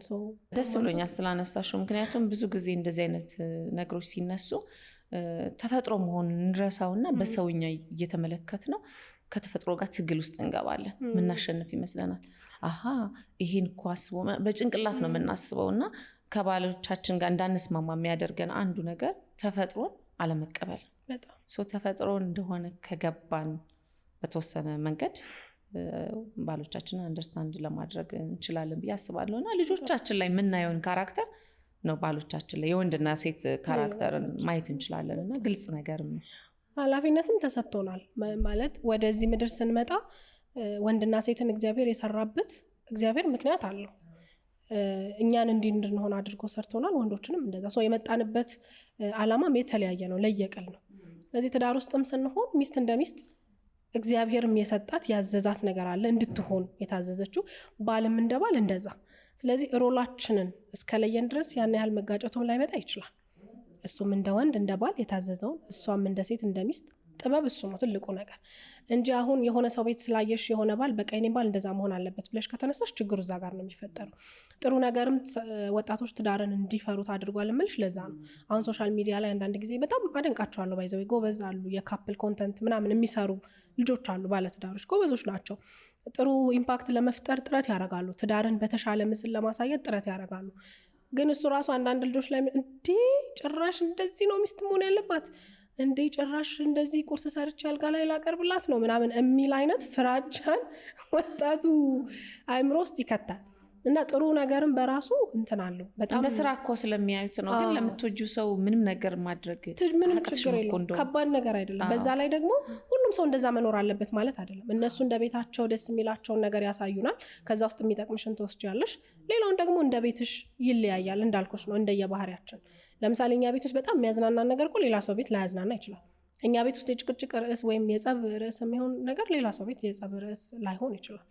ስለዚህ እንግዲህ ትዳር በጣም ብዙ ስለ ትዳር አወራሁኝ። ደስ ይለኛል ስለ ትዳር ሲወራ ያው ስላለንበት ትንሽ ሀሳብ ለመስጠትና ያለችን እውቀት ለመወርወር ስለሚቀለን ተጠቃሚም ስለሆንኩኝ እኔ አሁን አንድ ጊዜ እንደው ትዳር ውስጥ ከገባው ጀምሮ ነው መኖር የጀመርኩት ምናምን ብዬ እንዴት ከዛ በፊት አልኖርሽም እንዴ አሉኝ። እና ይሄ ናፍቆትን በደንብ ለህልሟ የምትኖረውን ናፍቆት ነገዋን የምታውቀውን ናፍቆት በደንብ ያገኘው ትዳር ውስጥ ከሆንኩኝ በኋላ ነው። እና ይሄ የማይቋረጥ አይነት እገዛ ያገኘሁት ከባለቤቴ ነው። ቤተሰቦቼ በዛ መንገድ አሳድገው አመጡኝ። ከዛ በኋላ ደግሞ ያለው ህይወት ያንቺ ኃላፊነት አይደል? አንቺ ነሽ ከዛ በኋላ ለራስሽ ኃላፊነት የምትወስጂው፣ ለራስሽ ህይወት የምትቆሚው አንቺ ነሽ። ምን መሆን እንደምትፈልጊ፣ ምን ማሳካት እንደምትፈልጊ፣ ወዴት መሄድ እንዳለብሽ ዲሳይድ የምታደርጊው የምትወስኚው አንቺ ነሽ። ጥሩ ትዳር ካልገጠመሽ፣ ሰፖርት የሚያደርግሽ የትዳር አጋር ከሌለሽ ከህልምሽም ሊያስቀረሽ ይችላል። ወደኋላ ልትጎተች ትችላለሽ በብዙ መንገድ። ምክንያቱም ያልተሳካ ትዳር ውስጥ የገቡ ሰዎች በብዙ የተሰበሩ ሰዎችን አይቻለሁኝና እግዚአብሔር ሲረዳኝ መልካም ባልገጠመኝና ለህልሜ መሮጥ መስራት ምንም ነገር እንደውም እኔ አገዘኝ ነው የምለው። ለህልሜ በደንብ እንድሮጥ አገዘኝ እንጂ ወደኋላ የጎተተኝ ነገር የለም። መውለዴም ትዳር ውስጥ መሆኔ በቃ ባለቤቴ ለደቂቃ ቤት ውስጥ ሊያየኝ አይፈልግም። ማለት የሆነ ስራ እያለኝ ምናምን መስራት እንዳለብኝ በቃ እኔ እንትን ቴኬር አደርጋለሁ ልጆቹን፣ ሂጂ እንደዚህ እንደዚህ እንደዚህ አድርጊ፣ ይሄን ስሪ የሚለኝ አይነት ባል ነው ያለኝ። እና በጣም ይሄ ለህልምሽ ፑሽ የሚያደርግሽ ሰው በህይወትሽ ሲኖር በጣም ትልቅ ነገር ነው ብዬ ስለማምን ነው እንደዛ የምለው። እና በጣም ነው የማመሰግነው በዚህ አጋጣሚ። መስኪኝ በጣም እግዚአብሔር እድሜና ጤና ይስጠው። እግዚአብሔር ነው የማመሰግነው በዚህ ትዳር ውስጥ፣ ምክንያቱም እሱ ነው ነገርን ሁሉ አስተካክሎ የሰጠኝና እድሜና ጤና ይስጠው፣ ያሰበው ሁሉ ይሳካለት። በቃ የልጆቹን ወግ ማረግ የልጆቻችንን ወግ ማረግ እንዲያይ ነው ሁልጊዜ የምጸልይለትና በጣም በጣም መልካም ባል ነው። ስለሱ ካወራው ማቆም አልችልም። እግዚአብሔር ይባርከው። አሜን። የሚያስብልኝ ሰው ነው እና በጣም ነው የምወደው። በጣም ነው ደስ የምትሉት በጣም ነው ሁለቶች። እሱም እንግዲህ እዚህ ቢመጣ ይሄን ስሜት የሚያጋራን ይመስለኛልና ባሰብኩት ጓደኛዬ ነው፣ ሚስጥረኛዬ ነው። ያን ያህል ሰፋ ያለ ሰርክል ያለኝ ሰው አይደለሁም። ይሄ ብዙ ጓደኞች ያሉኝ ምናምን አይነት ሰው አይደለሁም። እና ሁሉንም ነገር የሚመለከተውንም የማይመለከተውንም ሄጄ የሚዘረግፈው እሱ ጋር ነው። የሚያማክረኝ የሚያዳምጠኝ በጣም ጓደኛዬም ጀምር ነው። እንደ ታላቅ ወንድም ነው። ያን ያህል እድሜ ካፕ የለንም፣ የ5 ዓመት ልዩነት ነው ያለን። ግን እንደ ታላቅ ወንድም ነው ይሄ ነገር ግን እንደዚህ ነው፣ ይሄን ነገር ቆም ብለሽ አስቢ ምናምን ብሎ የሚመክረኝ፣ በስራዬም በቃ በሁሉ ነገሬ እኔ ያለው ማለት እሱ አለ ማለት ነው። ከጀርባ በደንብ ነው የሚያግዘኝና በሙያም በደንብ ትደጋገፋላችሁ። በሙያም ደግሞ በዚህ ሙያ ውስጥ ስላለፈ እሱ በደንብ ስለሚያውቀው በጣም ጎበዝ ጋዜጠኛ ነበር። በምን አይነት የስራ መስክ ላይ ነው አሁን ያለው? አሁን ከሚዲያ ስራ ወጣ ሚዲያ አረባክሽ የለበትም። ሚዲያ ስራ ውስጥ የለም ኮምፕሊትሊ። እና እንዴት አስቻለው?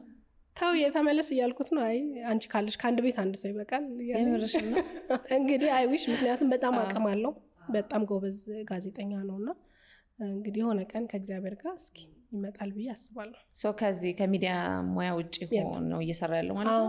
እኔን ወክሎኛል። አሁን ወደ ኮንስትራክሽኑ ላይ ነው ያለው። ዋው ይገርማል በጣም ግን ያው እንደ አዲስ ቢዝነስ ውስጥ ለመግባት አጥንቶ የገባበት ስራ ነውና ቢመለስ ደስ ይለኛል። እኔም አንዳንዴ እንኳን ቢሰራ ግን አይ አንቺ ካለሽ ይበቃል ብሎ እሱ የበጎ ፍቃድ አምባሳደር ሆነሻል።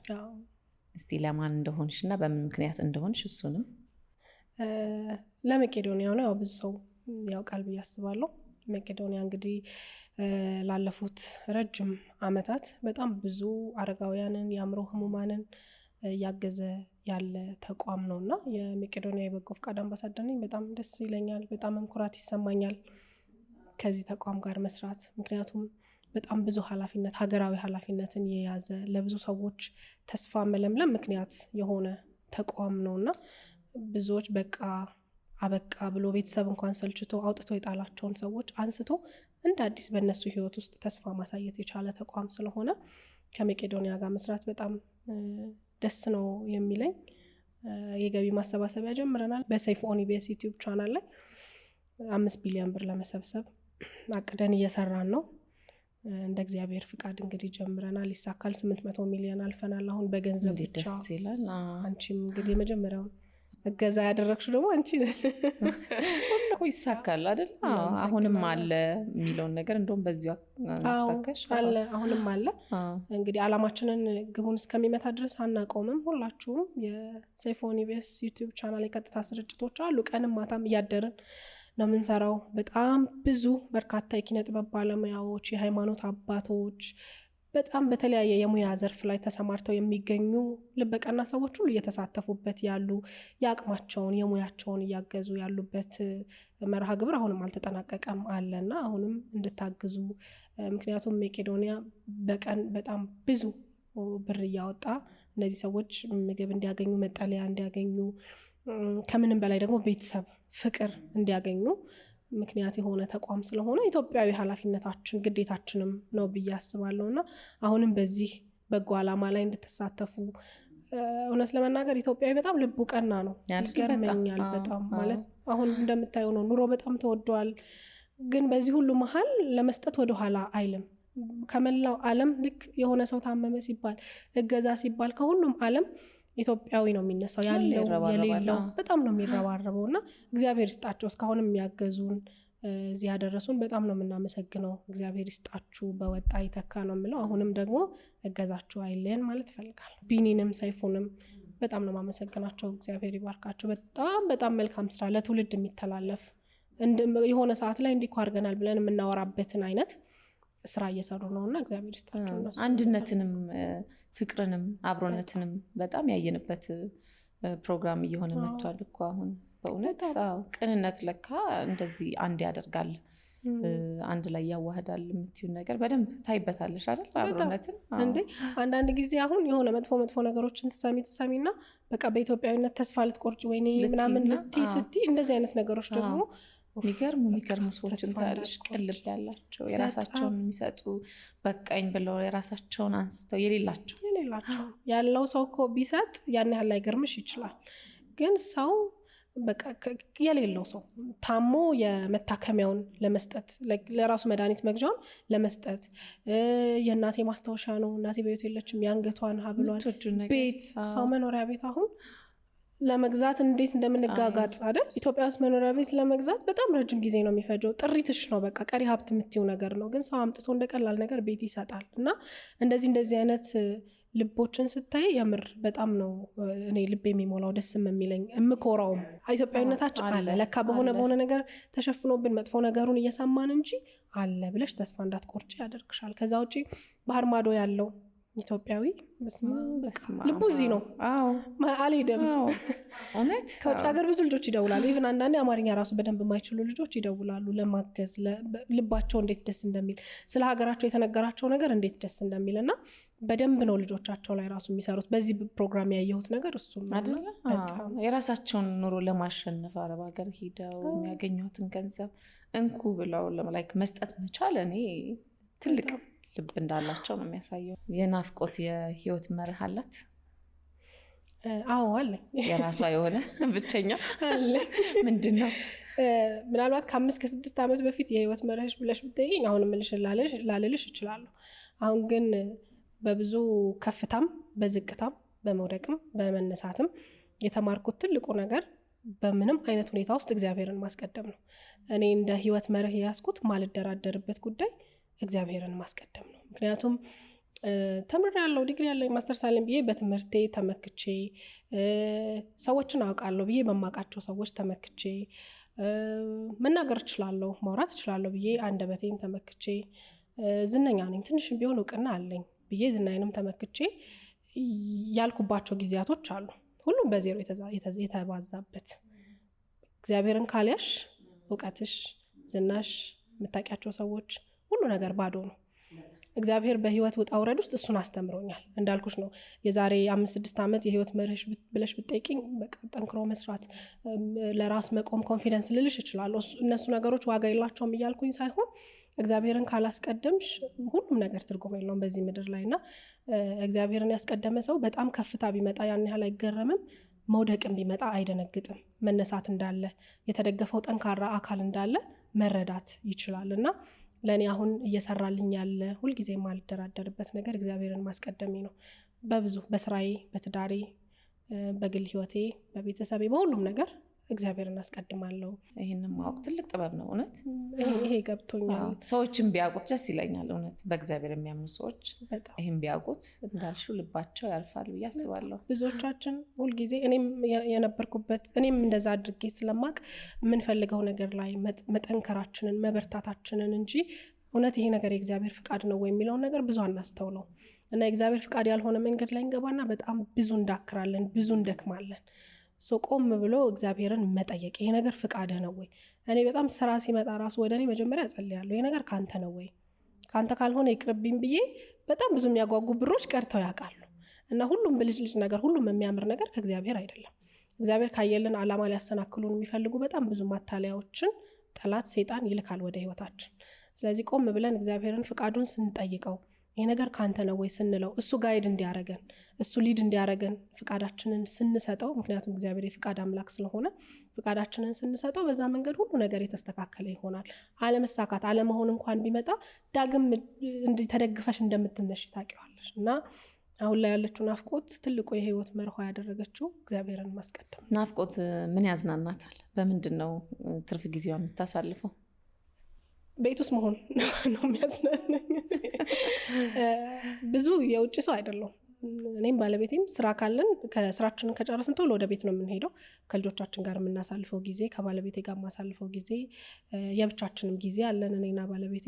ልጆቻችንን ተወት አድርገን ለተወሰነ ጊዜ የምናወራበትን ጊዜ የምናመቻቻለን። እሱ ነው የሚያዝናናኝ። ግን አንዳንድ ጊዜ ደግሞ ሰፋ ያለ ጊዜ ካለን ከከተማ ወጣ ማለት እዚሁ ሀገር ውስጥም ቢሆን ከከተማ ወጣ ማለት እሱ ያዝናናኛል፣ ደስ ይለኛል። ውሃ ያለበት ቦታ ምናምን በጣም እወዳለሁ። ተፈጥሮ አሁን ልጆች ከመጡ በኋላ ትንሽ ለመውጣት ከበድ ይላል። ግን ድሮ ላይ በደንብ የምናደርገው እሱን ነበር። አሁንም ጊዜ ሲኖረኝ የማደርገው የሚያስደስተኝ ነገር የሚያዝናናኝ እሱ ነው። ግን አብዛኛውን ጊዜ በቃ ከቤተሰብ ጋር ማሳለፍ ነው። እንዳልኩሽ እኔ ቤት ውስጥ ገባ ይሄ ቡና ቀራርቦ ጣን ተጨሶ ምናምን በቃ አለሜ እሱ ነው። ቢሮ ሁሉ አስደርጋቸዋለሁ። አልሸተተሽ? እንዴ ጠጥቼ ቀምሼ እኮ ነው የገባሁት። የጀበና ቡና ጠጥታ ጣኑ ራሱ ከውጭ ነው የሚጠራው አይደለ? ደስ ይላል ባህላችን። ሰውም ምን ያሁን ቤቴ ሲመጣ ቡና በጣም እወዳለሁ እና መጀመሪያ ማድረገው የሚጠጣ የሚሆን አይሁን ቡና ነው ማቀራርበው እና ሰው ቤትም ሲሄድ እኔ ልክ ስገባ ቡና እንዲያቀርቡልኝ ነው የምጠብቀው እና ካላረጉ ቅር ይለኛል። ካላስተናገዱሽ ነው ይመስለኝ። እንኳን ነገርሽ ነገሩ እንኳን እሷን ነው ማረገው። ስለዚህ የዛኔም ጀስተስ አድርገሽ ነው የጠበቅሽ። አሁንም ደግሜ ስመጣ እኔ ትልቁ ግብዣ እንደዛ ነው። ስኬት ለናፍቆት ምንድን ነው? ቀለል አድርጌ ነው ደግሞ ከባድ ጥያቄ ያነሳሽ። ከባድ ጥያቄ። ስኬት ከባድ ጥያቄ ነው። ስኬት እንደየሰው ይለያያል ብዬ አስባለሁ። ምክንያቱም የሆነ ሰው ጋር ስኬት የሆነ ነገር የሆነ ሰው ጋር ስኬት ላይሆን ይችላል። ለምሳሌ ማግባት የአንዳንዱ ሰው ስኬት ሊሆን ይችላል። ተምሮ መመረቅ የአንዳንዱ ሰው ስኬት ሊሆን ይችላል። ልጆቹን አስተምሮ ለቁም ነገር ማብቃት ለአንዳንዱ ሰው ስኬት ሊሆን ይችላል። እንደየቆምንበት ጫማ እንደየተፈጠርንበት ዓላማ ስኬት የተለያየ ሊሆን ይችላል። እንደኔ ግን ትልቁ ስኬት ብዬ የማስበው ዋናው ነገር የተፈጠርንበትን ዓላማ መክሊታችንን መለየት መቻል ነው ብዬ አስባለሁ። ምክንያቱም እግዚአብሔር በአምሳሉ ውብና ድንቅ አድርጎ ሲፈጥረን እዚህ ምድር ላይ የሆነ ነገር አስተዋጽኦ አበርክተን እንድናልፍ ነው። ሁላችንም ጊዜያዊ ነን፣ ማንም ዘላለማዊ የለም። ግን ስንመጣ የማይጠቅም ወይም የማይረባ የሚባል ሰው የለም። የተፈጠርንበት ዓላማ ይለያያል። የዛ ሁሉ ሰው ዓላማ ልዩነት ተደምሮ ነው እንግዲህ ይህችን ዓለም የሚያደርጋት። ስለዚህ የተፈጠርንበትን ዓላማ ከእግዚአብሔር ጋር ኮኔክት አድርገን በደንብ አውቀ ነው ለዛ ዓላማ የምንኖራት እያንዳንዷ ቀን ስኬት ናት ብዬ ነው ማስበው። እኔ ለምንድን የተፈጠርኩት? ለምንድን የመጣሁት? እግዚአብሔር ምንድነው እንዳሳካ የሚፈልገው ነገር? የሰጠኝ ሚሽን ምንድነው? እኔ ሚሽን ይዘን የመጣ ነው ብዬ ነው ማምነው በግሌ። እና ያንን ዓላማ አውቆ ያንን መክሊት ተረድቶ ያንን መክሊት ለማሳካት እግዚአብሔር የሰጠንን ኃላፊነት ተወጥቶ ለማለፍ የምንሄዳት እያንዳንዷ ቀን ስኬት ናት። ስኬት ሁልጊዜ የሆነ መድረክ ላይ ወጥተሽ የሚጨበጨብልሽ ነገር ብቻ አይደለም። ብዙ ጊዜ ስኬትኛ የሚታየውን ነገር ነው ስኬት የምንለው። ላይክ የሆነ መድረክ ላይ የወጣን ሰው፣ አደባባይ የወጣን ሰው፣ ወይ እውቅና ያለውን ሰው፣ ወይ በቃ በትምህርት ደረጃም የተሻለ ነው የምንለውን ሰው ነው ስኬታማ ብለን የምናስበው። ለእኔ ግን ለዛች ለተፈጠረላት ዓላማ የሚኖር ያችን ዓላማ የሚያውቅ የሚያከብር ሰው ስኬታማ ነው ብዬ አስባለሁ። በሚል አገላለጽ ነው የገለጽሽው። እውነት ደስ ይላል። ወደ ውስጥ እንዲያይ ያደርጋል ሁሉንም ሰው። እንደዛ ነው መሆንም ያለበት። እግዚአብሔር ለዛ እንደሰራሽ ካወቅሽ ትበረቻለሽ፣ ጎበዝ ትሆኛለሽ። ከዛ ደግሞ እግዚአብሔር እገዛ አለበት። አስቢ።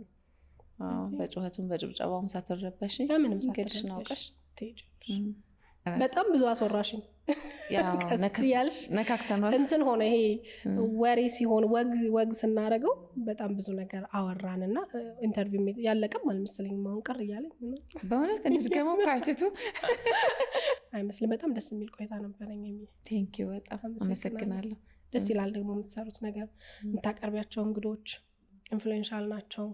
ብዙ ሰው ላይ መልካም ተጽዕኖ መፍጠር የሚችሉ ሰዎች ናቸውና ደስ ብሎኛል። ሀሳብ ያላቸው ሰዎች ናቸው። ሀሳብ ያላቸው ሰዎች እና ሁሉም እንደየተሰማራበት ሙያ የሆነ ማለት የሚችለው ነገር ያላቸው ሰዎች ናቸውና በጣም ደስ ብሎኛል እኔም እዚህ ፕሮግራም ላይ ስለመጣው። በርቱ። እንበረታለን። ያው እኔ መስማት የምወደውን ነገር እና እኔን የሚሰሩኝን ነገሮች ሰዎች ስለማይሰሩበትም ሰዎች ስለምናይሰሙትም በሚል ነው አላማው የተጀመረው። እንግዲህ ሰው እየተደሰተበት ነው። ትልቁ ነገር እሱ ነው። ትልቁ ነገር እሱ ነው። ሰዎች ብዙ ጊዜ ያላቸውን ነገር የሚያካፍሉበት መድረክ ያስፈልጋል፣ ያለፉበትን መንገድ። ምክንያቱም ገና በጣም ብዙ የሚመጡ ወጣቶች አሉ። እኛም ራሳችን አሁን በየቀኑ እዚህ አዳዲስ ሰው ሲመጣ አንቺ ራስሽ ሊወትሽ ብዙ ነገር ትወስጃለሽ። እንደዛ ነው። ይሄን ሙያ እኔ በጣም የምወደው አንድ ነገር ከብዙ ሰዎች ጋር ያገናኝሻል። እያንዳንዱ ሰው እውቀት ነው፣ እያንዳንዱ ሰው ልምድ ነው ራሱን የቻለ እና እነሱ ያለፉበትን መንገድ ደግሞ ለሌላ ሰው ሼር ማድረግ ኃላፊነትም ጭምር ነው፣ ግዴታም ጭምር። ኃላፊነትም እውነት ነው። ደስ የሚል ነገር። በጣም ነው የምናመሰግነው። ቆንጆ ቆይታ ነበረ ያደረግነው። ሰፊ ሀሳብ ነው የተወያየ ነው። ጥሩ ልምድሽን አካፍለሻል። በጣም ነው የማመሰግነው። እግዚአብሔር ይስጥልኝ። አሜን። እሺ እንግዲህ ተመልካቾቼ ዛሬ ቆይታ ከአምለሰት ጋር የነበረን ፕሮግራም ይህን ይመስል ነበረ። ጥሩ ሀሳብ እንዳገኛችሁበት፣ እንደተዝናናችሁበት እና እንደተማራችሁበት ተስፋ አደርጋለሁ። በሚቀጥለው ሳምንት ደግሞ ከሌላ እንግዳ ጋር እስከምንገናኝ ድረስ ደህና ሰንብቱ።